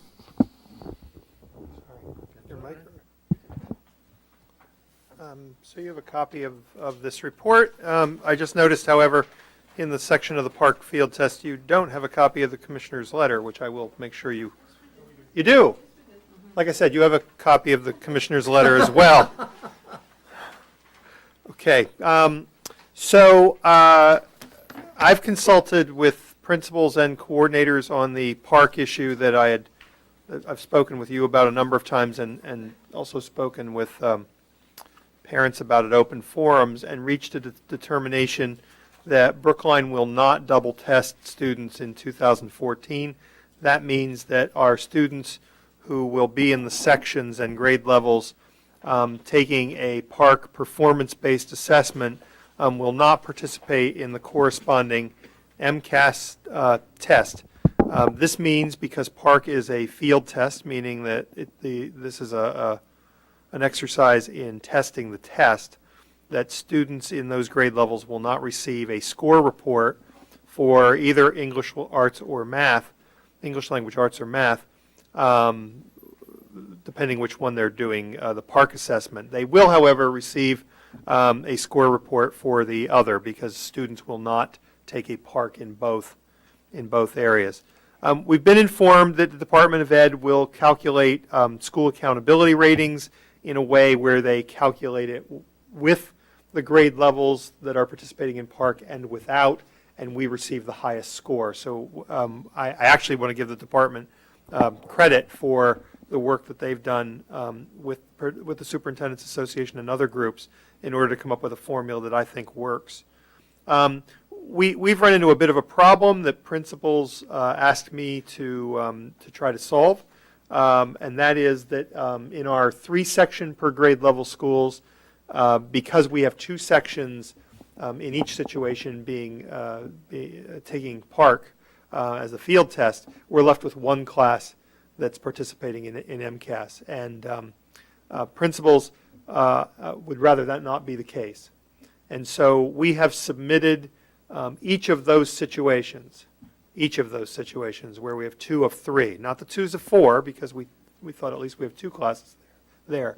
But anytime we have 2 of 3 participating in Park, we've submitted those groups to the Department of Elementary and Secondary Education and asked that they be included as well. And since we know the department is still looking for additional classes, I'm waiting for their determination as to whether they'll be able to do that or not. The commissioner also has sent out that letter that you have a copy of, the rationale and authority. What he's tried to do is explain the decision-making process that's gone on to date, and which will go on for the next 2 years in terms of determining if Massachusetts will utilize Park as its assessment. So next steps are we'll be notifying parents in classes that have been selected for participation in Park. I anticipate that will happen in January, and hopefully we'll hear from the department and have these other classes included as well. Ms. Charlevsky spoke to some important parts of the EDCO collaborative meeting. The other thing that's going on there, and it happened at this meeting, was the approval of an invitation for proposals to solicit bids for administrative office space and special education program classroom space. The rental on the property that we're in ends in June. We have an ability to re-up at that location, but that location does not hold great space for professional development beyond 1 room. It does not hold any space for classrooms for student programs, and we have some programs that we'd like to start and or move to a different location. And so we're in the process of looking for that space for EDCO and lab offices. The thing that I've been more than a little bit insistent on has to do with geography, and that is where this space might be. And so the invitation for proposal has been very specific as to the proximity to an accessibility to 128 and to member districts. I've been very clear that a rental of space at the Lexington end of EDCO and positioning programs there doesn't do us any more good than some of the private placements that we have now. And so if we want to take advantage of those programs, they need to be close enough for our people to be able to access them for our students. So the language now says proximity to EDCO, and we are at the far end of that group. We're part of one end of the problem at least. We have 2 RFQs that I talked about here. One off of your charge that you provided to the headmaster and the superintendent about from the B-Space recommendations in terms of utilizing spaces at Brookline High School and helping us look at whether it could be a one-school solution or whether we should be looking outside of that one-school solution. We're working with the Chief Procurement Officer, Mr. Rowe is in particular, to go through an RFQ process to secure some potential bidders on that and to move forward hopefully starting in January. The other is something that we had hoped to originally fold into the work of an outside consultant. We're one to have been hired through the override study process. When that didn't move forward, we needed to go back because we need some information regarding central office positions, as we've talked about, our organization and salary and benefits. Similar study to what Newton did prior to their override process a number of years ago. And so we are also preparing an RFQ to study our organizational structure and practices, study mid-level manager and executive level salaries that provide a framework and rationale for future action on salaries, salary ranges, and also future central office positions. So we're pretty excited about this, and we know we'll have some interest from some people who've done fine work in some other districts around us in the very near future. Let's see. I was invited. Mort Sherman is a friend, Lehigh grad, another Lehigh grad, who was superintendent in Alexandria till recently. He now works for AASA, the American Association of School Administrators, as a superintendent in residence. And Mort is involved in a project with George Mason University to develop a consortium of small to mid-sized urban school districts who would collaborate as critical friends for the purpose of improvement. And I said here, I wanted to participate because Mort asked, and there are a number of people from some pretty significant school districts around the country who are going to participate in this project with Mort.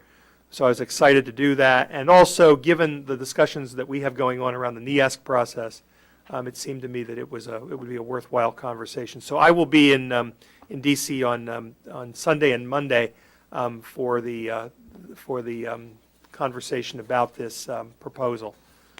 And then we'll meet again at the AASA conference in February. Mindy Palos provided me with the ELL numbers again this year, and as every year, there's some really interesting information, I think, in what Mindy's provided to us for 13-14. Our limited English proficient numbers have increased by 20 students this year. We now have 656 students in that category, 9.3% of our total district population. We're actually down in terms of the total number of languages to 31 languages. About 49% of our ELLs, including kindergarten, are new to Brookline schools this year.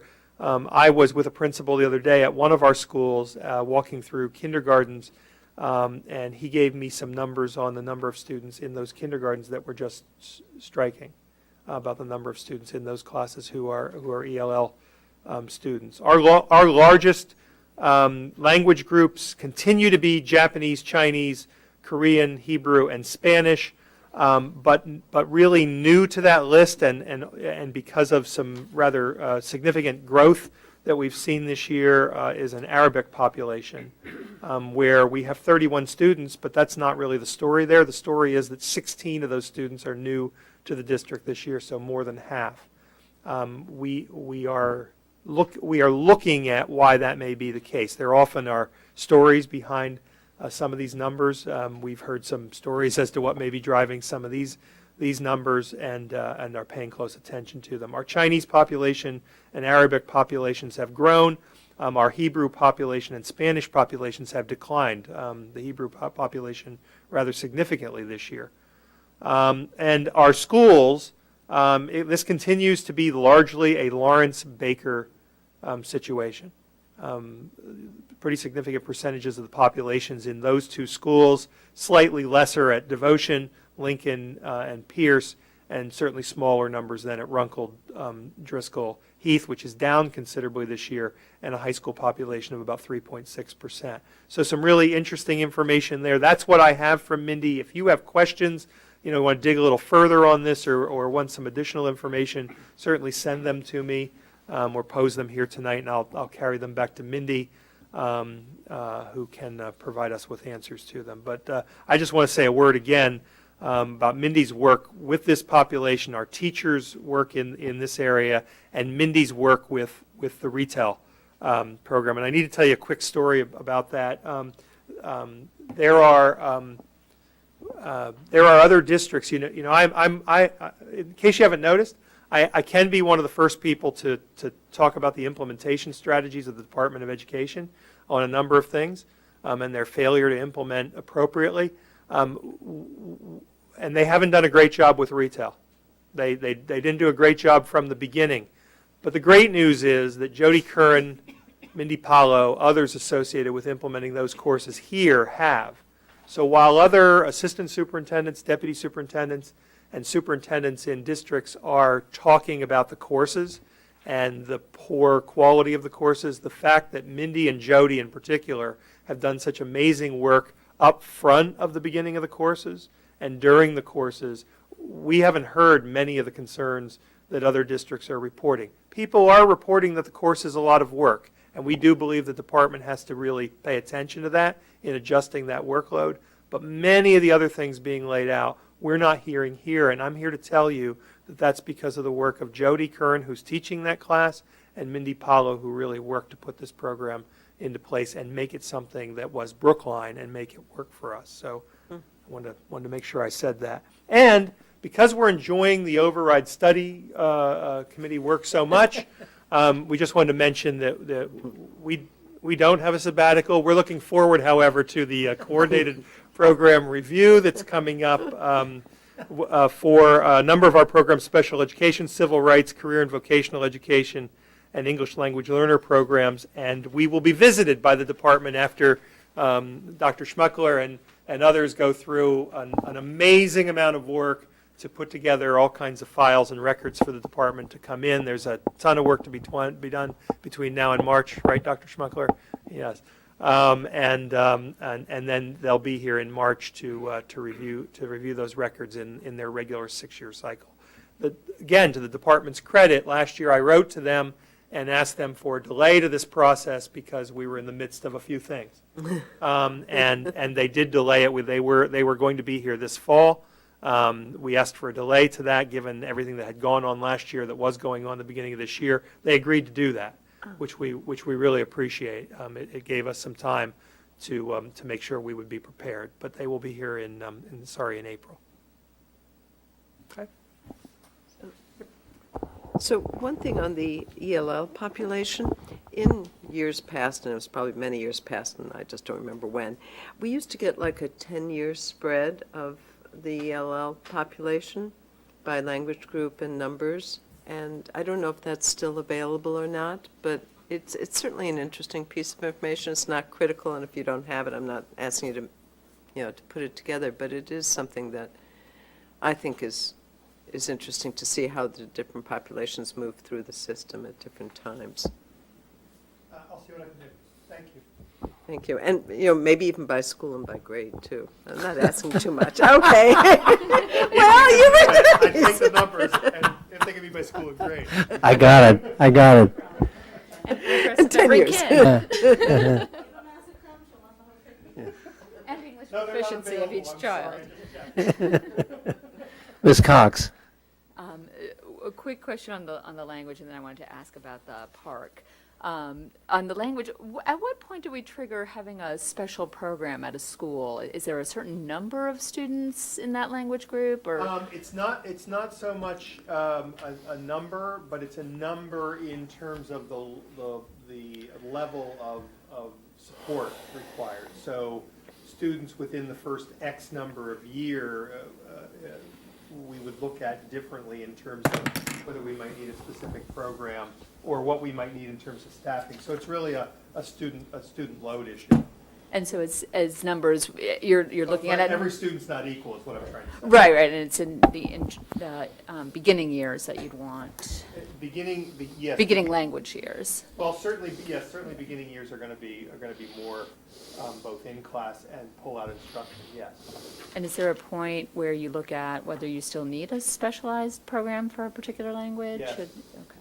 Each year. So Mindy does that as part of our budget process, and she also always reassesses that in the fall and takes a look at what's changed, because the numbers we're utilizing to make spring projections changed dramatically in some of these categories, particularly over the summer months. So we've made adjustments. You may recall last year we actually added last year or the year before. I'm having trouble with the years lately. We added staffing at Driscoll and Heath. But it may have been even last year, and then the numbers are down, so she has the ability to make some changes where necessary to fill in places where she has had more growth. Great. Because again, these students won't move where we want them to either. That'd be nice. The other piece was about with the park and the MCAS results not coming back, and there's some, you explained about how that will affect how they calculate PPI, but I was wondering how else we're using that MCAS data that we will no longer get, and what we might use in that place, like at the school level, at the building level, or at the level of looking at individual students. Are we using that MCAS data to target kids for remediation? And if we don't have that data, what will we be using? So let me say one word. No, come on up. Let me say one word on this, and that is that a couple things. First, remember that it's only one of the area. Well, it's only one of the areas. And second of all, the answer that I've given at forums to that I know Dr. Fisher-Mueller will expand upon is really that with other kinds of assessment data that we now have available, and more of that we have available, actually some of those forms, including the literacy battery, and are pieces that we're using more and more for those kinds of judgments, more than we would necessarily use MCAS data. But there are probably other pieces of that you'd want to expand upon. The only piece that I would add is the nice timing, actually, of our requirement to create district-determined measures. Good point. Which are homegrown assessments, if you will. So MCAS is a very important measure of achievement, and in the absence of that, we will be replacing it, finding other ways. Ms. Scotto. I have some questions about the ELL. In your last bullet, you talk about the enrollment percentages at all of the schools, and it goes down at the high school pretty significantly. Now, is that because we are getting most of our ELL students in the earlier years, and by the time they reach the high school, they're fully proficient? That's question number one. And question number two is, how much of our ELL population is a transient population? That is to say, they're here for 2 years and move on. So I don't know a specific number percentage to that. I will say that I suspect, and I want to ask Ms. Paulo your question. I suspect that high school number has to do with students who transition out of the program, and the fact that certain of these populations are much more concentrated in early elementary grades. Right. Okay, so I think it's actually a combination of both of your questions that answer the high school piece, I They're believe. going back, for example, the Japanese population has often, I've often heard that these people are here for a couple of years and leave, and the same thing is true of the Korean population. Yeah. So what I would say is that I wouldn't want to take any population and say this is what happens there. But certainly what we've seen, and the evidence is, by the way, around the Lawrence School and our historical conversation about numbers of sections. We know there are certain grade cutoffs where historically in this district we've seen some numbers transition out, right? And so it's been very true at Baker School as well. So in as much as we associate some of that, and we've been able to track some of that with particular ELL populations, sure. I will say the Baker number is a little trickier, because we've said to you before that where we historically sit around this table and we think of certain populations being much more focused at particular elementary schools, that what we've seen over the last 2 or 3 years in particular is that that's not as true of this identified Korean ELL population with one school, Baker, as it was 4 years ago. The numbers are simply moving throughout some of our elementary schools in patterns that we did not see 4 or 5 years ago. Okay, so at least with that. But I do think there is.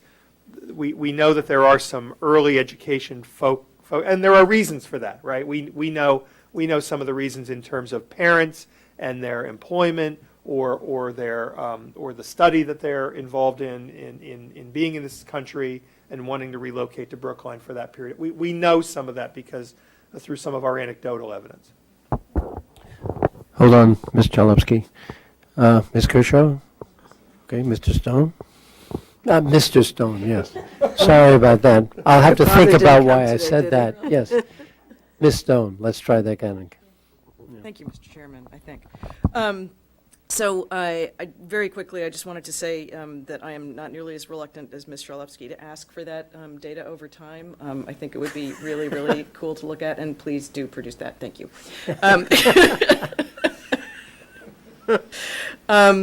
So I also had a question about the park implementation. I know that at least a couple of the forums, the parent forums that I've been at, there have been parents who are concerned about how communication with parents is going to work about their child's, without the comparison, the MCAS comparisons, for example, if they're, and we're not going to be getting the scores from Park. So I just wondered how you're handling the communication with parents of students who will be affected by this opt-out, to explain to them how they will still be able to, how we're going to deal with information to them about their students. Sure. We'll have, I'm sure we'll end up I know we have a letter that will, as soon as we're able to identify the sections, and we're in process of that now. I don't want to do that, however, before I learn from the department if I've actually been given the third section. Sure. So my guess is January, late January, that we'll probably be issuing a letter. The department is supposed to have a model letter for us. So we'll be writing a letter to send out my guess is in January, and my guess is it won't be the only one, that will have some of those pieces of information, as well as other kinds of things about the kind of data that we will have. Okay, and will teachers also be able to talk in parent-teacher conferences with will they have the information so that they can reinforce it? I know letters that go home sometimes go unread, and also I just wonder whether we're doing anything to. Sure, we actually haven't talked about any of this piece outside of that letter yet. Okay. But I'll make sure that we do as part of that process with principals. Great, and two more quick things. I know we try to have translation for our major foreign language groups, and I wonder whether we are equipped to do that translation in Arabic?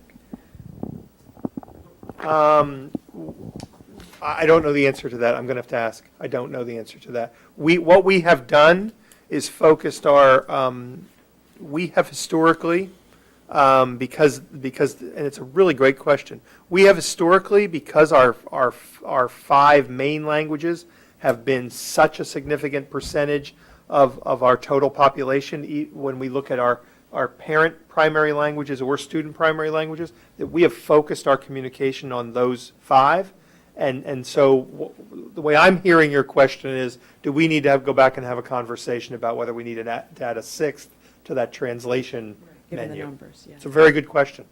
And finally, I heard our director of guidance from the high school on NPR, and I wondered, it wasn't in your report, but it was an interesting, Jonathan was talking about the conversation at the high school about stress, and that's what this program was about. It was about the college process and stress and students' reactions to it. Right. I only it was ran. great to hear. Yeah, I talked to Lenny yesterday for a moment, to Mr. Liebenzahn for a moment yesterday, and that was I actually haven't heard it yet.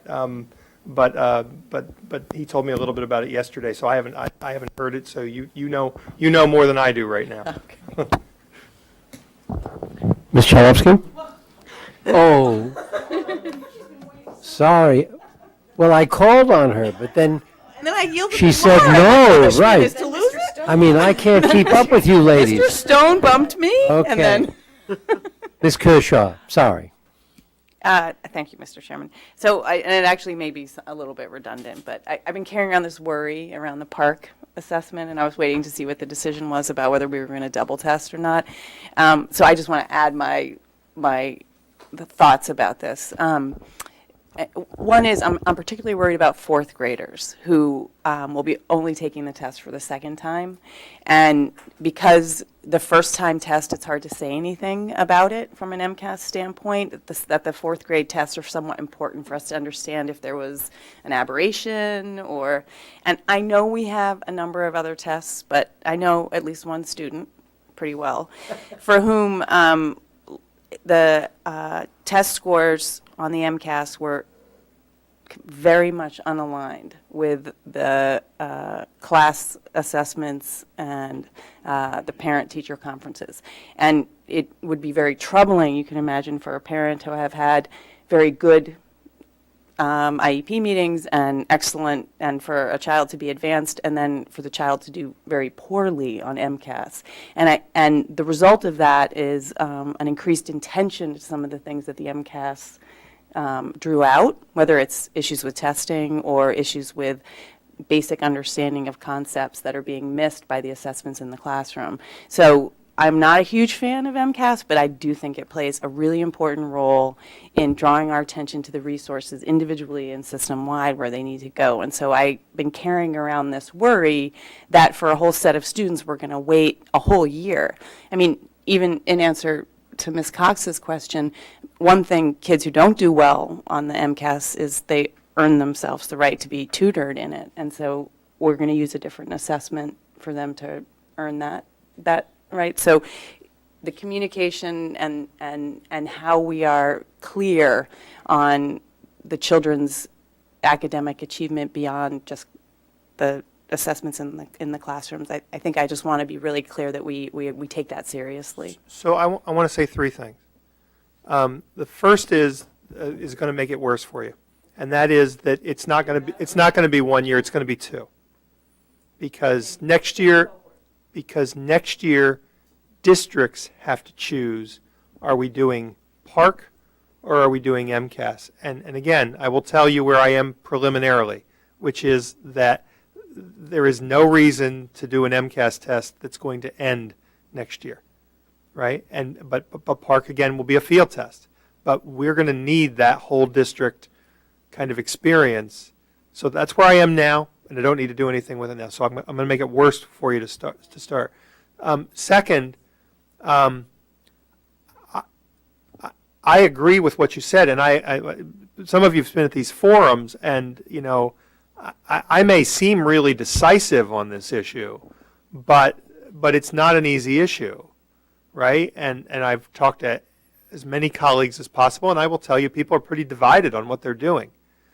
I will say what made the decision for me was to have, there were some slides from a Park field test conference call that we were on about a week ago, 2 weeks ago, I guess now. And when you overlay the testing schedule for MCAS with the testing schedule for the Park PBA, I can't do that to children.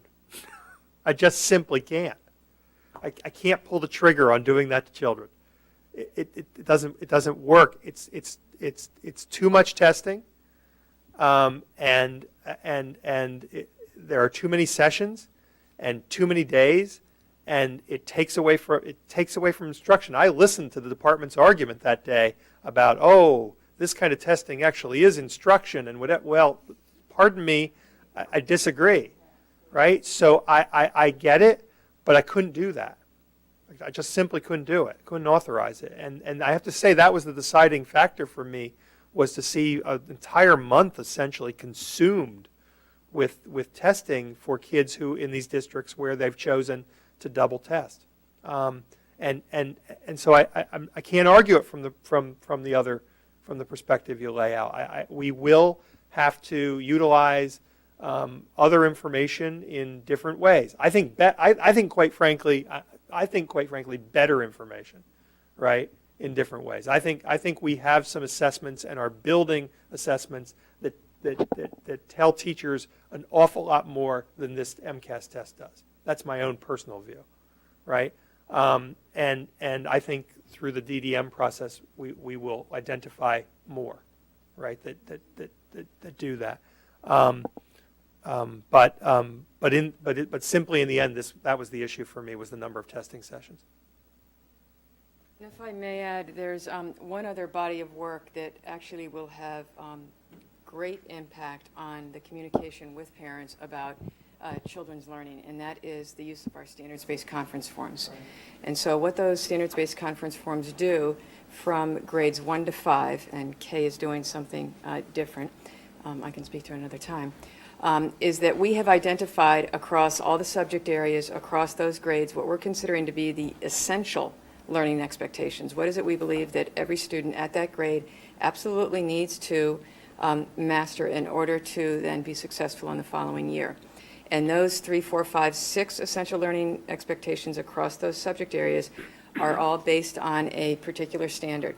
And what accompanies each and every one of those ELEs is a rubric describing proficiency, is a sample of student work, and what teachers are doing is they are collecting samples of each student's work, so that across the system soon, we will be in a position where this will not be a unique situation, and that is a teacher, I shared this last night with the Override Study Committee, Right. an email that's now 2 days old, that I received, that this teacher, each student in the class has a folder on Evernote, which is an app on the iPad, and the teacher in the conference, teacher is able to open the student's file to share with parents. They can see and hear what their child's doing in class. They can see examples of the work against that standard. They understand that the parent conference was more meaningful through the sharing of student work, more engaging because the parents are seeing and hearing what the child is doing. And then they talk about the goals that can be set. And so I think if you can imagine all of these pieces coming together, and that is a park field test, which we will not double test students for that MCAS, which doesn't mean kids won't be taking MCAS. They just won't be taking the English MCAS if they're taking the English part, but they'll be taking the math MCAS. Right? So there's that piece. Then there is the DDM, District Determined Measures. Then there is the standards-based conference forms and all of those rubrics describing proficiency. So there's really a very reasonable level of accountability here for all of us with these changes that are being made and expectations to remain about how well we communicate student learning to parents. You look skeptical. I'm excited. Yeah, we already had our parent-teacher conference this year, and so we had some experience, right, with the new forms? Just Yeah? in that. That's Just the math, only one okay. that has the standardization. I think the worry is everyone thought he was doing fine, and they missed something. And that's what MCAS picked up, and maybe the additional measures will, and this isn't about one student, but about the potential for other people to be in a similar situation, and now we're talking about 6th or 7th grade before we're going to see another standardized test. And they don't need good conference forms to graduate. They have to pass the standardized tests. And if we don't have consistent set of growth information about them, the intervention's going to come late. So I trust the teachers because I think they are so dedicated and smart. And I think we have a number of different ways of measuring student performance for that reason. Yes, and our teachers are dedicated and smart, and they need the tools to actually measure student learning. And one of the tools that we are piloting right now that you have heard about in one of those school improvement plan conversations is the AIMSweb tool that does progress monitoring in math. There is a universal assessment screening that is done, and then what you do is you take a look at that performance across the grade level, and you identify the students who are most in need, and then an intervention is applied, and then there is a monitoring of that child's progress through that math intervention with then a retest, and it actually keeps that data. And you might remember the graphs that Mary Brown shared with you. And so we've got the Baker School and more teachers there using this, as well now as the Lincoln School. Yeah, so let me say, there's two things I want to say, but I'm only going to say one of them, and that is that those no, because no, you don't want me to say that. So those fourth grade, unless something changes drastically, despite what that nice letter from the commissioner says, what those fourth graders will have to pass as a competency determination will be a park, not an MCAS. Right. So they'll have the advantage of 2 years. Well, you know, I mean, is there something to that experience of taking that field test? I don't know, but there's something certainly in terms of the district, in terms of our work. I mean, I listened very carefully today to two colleagues who have volunteered, one for an entire district implementation of the field test, and one for we're going to pilot every 3rd, 4th, and 5th grade across our district, right? And they're doing that for the experience of their educators, for the experience around the technology, to try to see what, you know, as my one friend in Burlington says, to see how badly we can mess it up, right, in this first year. That's what people are doing, and they're all opting not to those districts are opting not to double test because of that. I just keep going back to that double test nature. For me, that was the issue, and I get as I said, I get every piece of your argument. So we're pretty far behind time. I know that Ms. Ditkoff wants to say something. So Ms. Charlevsky, do you still? Okay, Ms. Ditkoff, did you want to? We don't need to belabor it. I just sort of, there's a fundamental question of which test we think is better also. And if we think that Park, to your point, if we think that Park will do a better job in assessing our students and doing what Ms. Kershaw is saying we want to be doing, we should be taking that into account. That's it. It was sort of a simple point. Mr. Rowe. Thank you, sir. You're welcome. I wanted to present to you tonight the capital budget. This is the preliminary capital budget prepared by the Deputy Town Administrator for the Town Administrator. And this will be presented next Tuesday night to the Selectmen. We thought it was important to begin by focusing on those items that affect the schools. And I believe everyone has a hard copy of this. It is difficult here to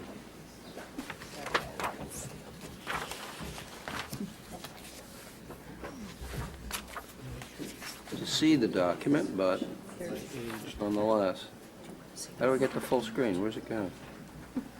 There was a... It's coming or else I'm going to become... Oh, views. Okay, great.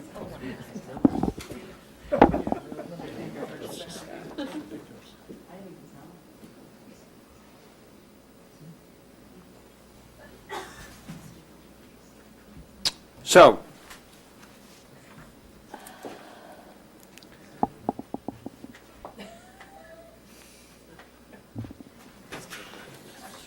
oops. Sorry about that. It just doesn't matter. We memorized it while you had it up there. Okay. Let me begin by saying, I'm going to have to wait for this to fire up again.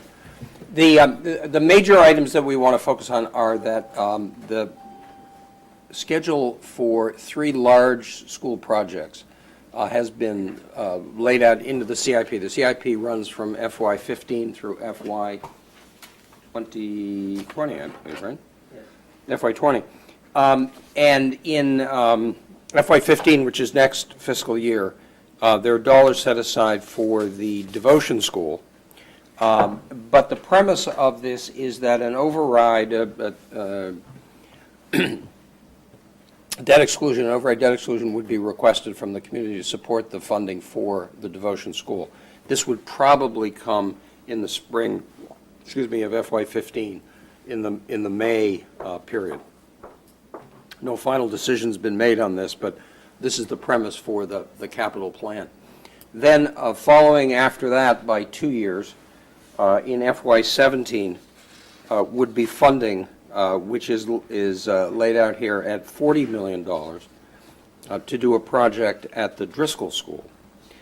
This would be fall within the capacity of the town and would be within the stream of funds that do not require a debt exclusion.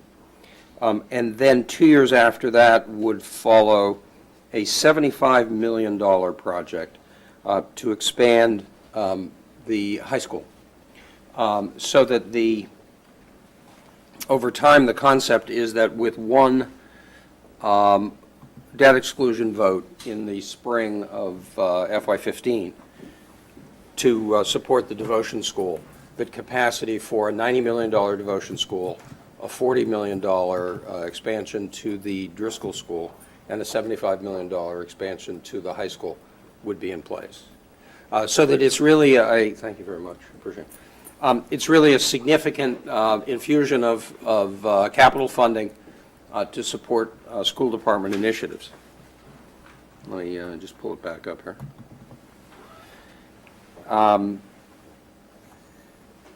Other items that I think we would want to highlight, which are new this year, would include funding for school technology. Included in this is an FY15 infusion of $400,000 for school technology, followed by $250,000 to support that in each of the following 5 years. This would be consistent with the technology plan that was presented at the last school committee meeting. It obviously doesn't fund the full plan that was presented.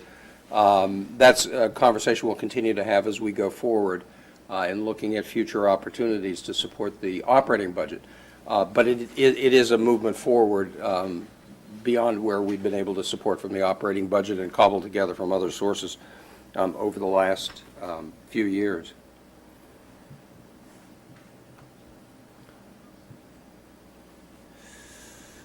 So, here we go. So, there are a number of things that we've funded on an annual basis over the last few years, including school furniture upgrades. You'll see that that's funded in FY15 at $50,000. The funding for technology is included at $400,000. I'm just going to run down the items that we'd see in next year's capital budget. There are future items as well in many of these. There's funding for ADA renovations. These are accommodations and modifications that on an annual basis may need to be made at buildings, either because of specific situations or just to bring a building up to code as changes happen. There's $250,000 funded for support and renovation of elevators, $125,000 for emergency generator maintenance, $150,000 for energy conservation, $150,000 for energy management system upgrades. Additionally, there's roof repair and replacement funded at $1,350,000. Building security enhancement funded at $345,000. Then finally, the funding to begin to do plans and specifications for the Driscoll School, funded at $1 million, followed by the I'm reading the 15. Okay, because you were Uh, $1,350,000. I'm sorry. I'm sorry. Right, I got confused. It's $375 for building and $300 for life safety. Right. Sorry, my eyes wandered over to the 14 call. I'm surprised. Right. I can't read any of this. It's too small. Right. Was it? Yeah. So the other significant piece is that plans and specifications for Driscoll School are funded in FY15, which allows us to begin the planning process. And the other conversation around the Driscoll School is that we would expect that we'd submit to the Mass School Building Authority next year a statement of interest in the window that's open that closes approximately the middle of April. So we'll have an opportunity to submit for our next priority project. Devotion School is already approved and we'll be moving forward on that. So those are really the significant issues in terms of funding. The last one is that there's another $1,750,000 for classroom capacity. As you know, this is the money that we've been using to make accommodations in schools. It's the money that we're using to finance the expansion at Lawrence School of the additional classrooms on the parking lot. And it's the funding that we're using to finance the rental of the additional classrooms that we're renting from the Trust Center and Temple Emmett next year. And we plan an expansion of both of those facilities with additional classrooms for next year as well. So in broad strokes, that's what the capital budget funds, and I'll be glad to answer any questions. Mr. Chan. Hi, Peter. Thank you very much. I was looking at the classroom capacity expenditures outside of 2016, it kind of goes away. I'm assuming that is because with the renovation, that'll be taken care of? Well, that's our There's hope. no other place to Right, that's our hope. There's one more, I think, appropriation of $500,000. Okay. Right, which is, we're presuming we're going to need to do some work at the high school as we move forward before we get to the big project, that we're going to have to either be moving some classrooms out, relocating them, or doing some dividing up of spaces, or, in other words, it's next year that we really begin with the growth at the high school. Right. So there'll probably be some additional work that'll happen there. I think we'll revisit that, but you're correct. If other capacity comes online, remember, one of the pieces that is in place is $3 million that's in this year's budget to do work at the old Lincoln School.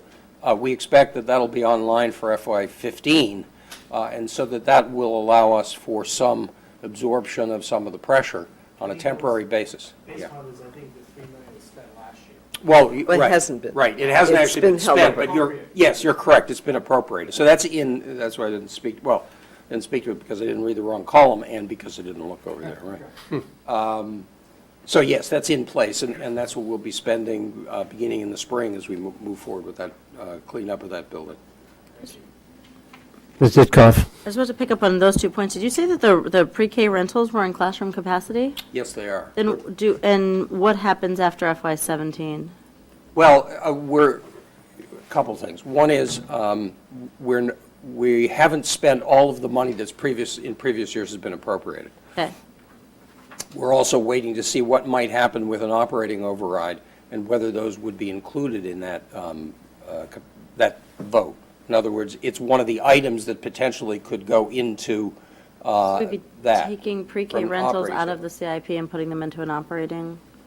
Well, if we're renting space, Right. the argument is that it's more appropriate in the operating budget. So that's how the town administration is looking at it. Whether that'll actually happen or not remains to be seen. Right. But in the same way that we have to look at classroom capacity in future years, I think if you look at the capital budget, while it's intended to be, it's intended to really capture the full scope of what we're doing in the future. If you look at the classroom capacity number each year as we've gone forward over the last, let's say, 5 years, it is an area where, from free cash, the town has been able to chunk, if you will, sums in to deal with the issues that we've been facing in terms of classroom capacity.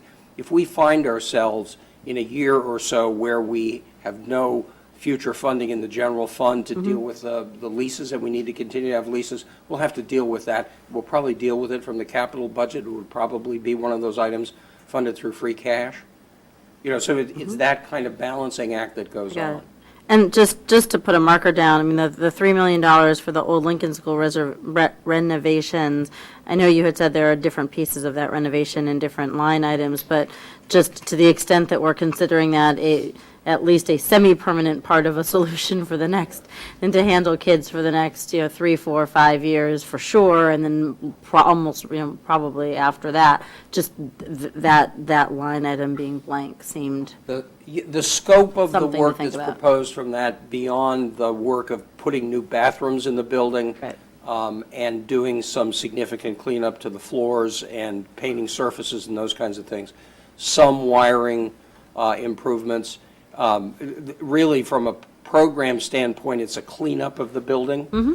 In addition to the $3 million, there are two $500,000 appropriations, one to deal with the envelope where the roof and the gutters need some work, and the other to deal with the question of what to do with the garage that's facing the building from Route 9 on the left-hand side of the building, whether it should be repaired or torn apart to make for a different outside play. I mean, I guess this is just more of a question, but sort of at what point do we need to say, here's what's happening with the old Lincoln School for the next 5 years, no matter what happens with a longer-term high school solution, and what do we need in addition to $3 million to get it to where it needs to be a fully operational and functional part of a main permanent building for the next 5 years? The conversation that we had to get this appropriation a year ago was that we would use these dollars to essentially build generic classrooms that would give us the flexibility to use a number of different models that would serve populations that probably wouldn't be our earliest childhood students. Right. So that they'd serve from a certain grade upward, if you will, and give us flexibility both between the K-8s and the high school. But it's not a lot of money, and we won't do everything that we would like to do for $3 million. Yeah, I think it's just a flip of the question, which is, as we sit here today, we are contemplating the next 5 years of housing students. I'm making this up, I don't mean 5 years specifically, but, housing continuous. We're not talking about 18 months here or 2 years there. It's a continuous group of students, and I know we're still trying to be flexible as to who those kids will be and exactly when they'll be there, but I just wonder if that makes us look at that, or if it's a discussion that needs to go before the Override Study Committee to say, in the medium term, what does that investment line need to look like to make it what we need it to be a school for that. Well, I think we have to remember that the school has good bones. No, that's fine. No, I'm not. And I'm not it saying has it should be a $2 million classrooms. renovation. I'm just Right. saying, what does it need to be to house students continually for the next 5 years? But I kind of want to ask a question that's related to that, which is, does it include in your technology plan bringing that particular space up to date? That would be an important piece. No, we said that last night. No, we have not made plans for the old Lincoln School, given the nature of the short-term plan that we're going to put before the capital subcommittee meeting, as capital subcommittee in a few weeks. No, we've not done that. We have a plan that we believe is, first of all, is a little flexible, but essentially calls for elementary students to be in there for 3 years, 15, 16, 16, 17, and 17, 18, and the high school to go in there for 19, 20, and 2021, if not that sort of that year in between that was sort of left there in terms of swing. So, but no, we're not looking at all to outfit that building in that plan. Well, I'm But I guess, wrong. but We for the high wouldn't- school piece, We you wouldn't would. have internet and wireless? Yes, in we that would, building? yeah. I mean, Okay, certainly so it's not like it's going to be just. Certainly, we're going to have the That's infrastructure, blackbirds. and if you think about the technology plan for last night, the superintendent's correct. The idea was looking at how are we going to outfit the 8 existing K-8 buildings. Right. But clearly, there is movable equipment within that. If we were to relocate a certain subset of our population over there for a period of time, we'll relocate some equipment with them. So it's not that they're going to be abandoned over there. Yeah. But the more generic point that as we expand and as the demands of more buildings put pressure on more equipment needs, the answer is we're going to have to deal with that as well. That's not funded in the $3 million, and it wasn't specifically targeted in the technology plan either. Right?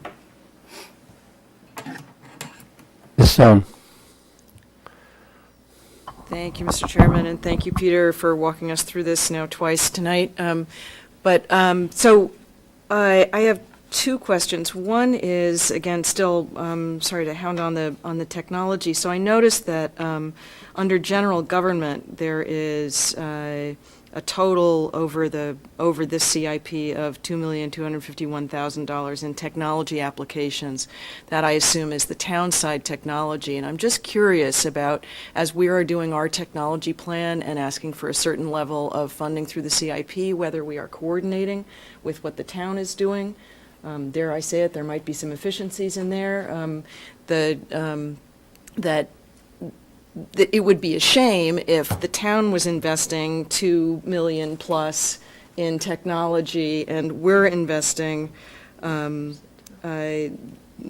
is our total? 400,000, I think is the number you said. Or 2 million, well, school technology is 2 million over time, right? Over the full, Right. The total.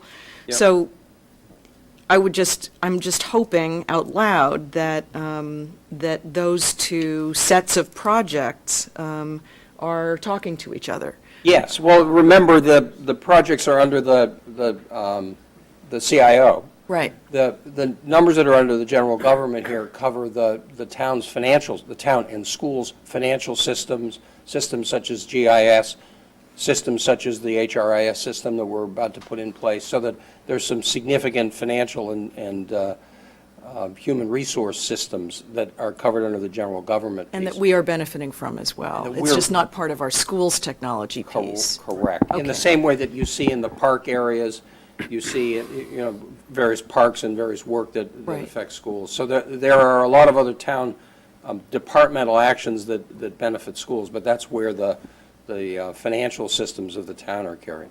Okay, great. And the second piece I just wanted to ask about, since over my 9 years almost on the school committee, I've become the advocate for the Pierce School, it seems.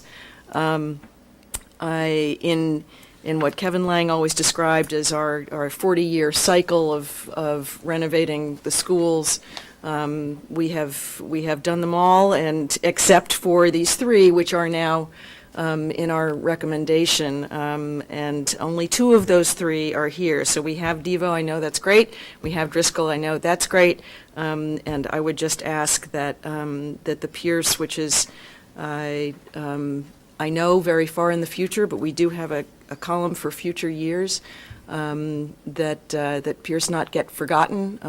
Was a very important part of our recommendations, and I think, and therefore it deserves a spot, at least as a placeholder, for our intentions to make sure that we complete that long arc of renovation and expansion. And just a little bit on language, when you're talking about what we're doing with Devo and Driscoll, you characterize them as expansion projects. And I think it's really important because of what was behind our vote. Our vote was really not just about expansion.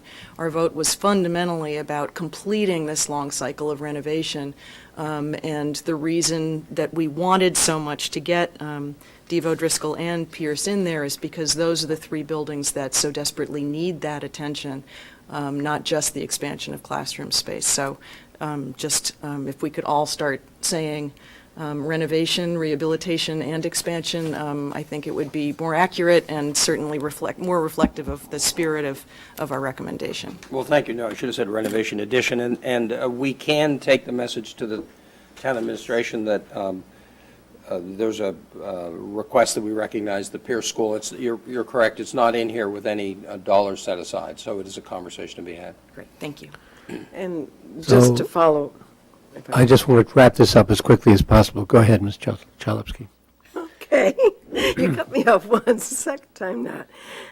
Just to follow up on that, I totally support that. I think that was our discussion at the meeting. I think it's really important for that placeholder to be there, for people to recognize it.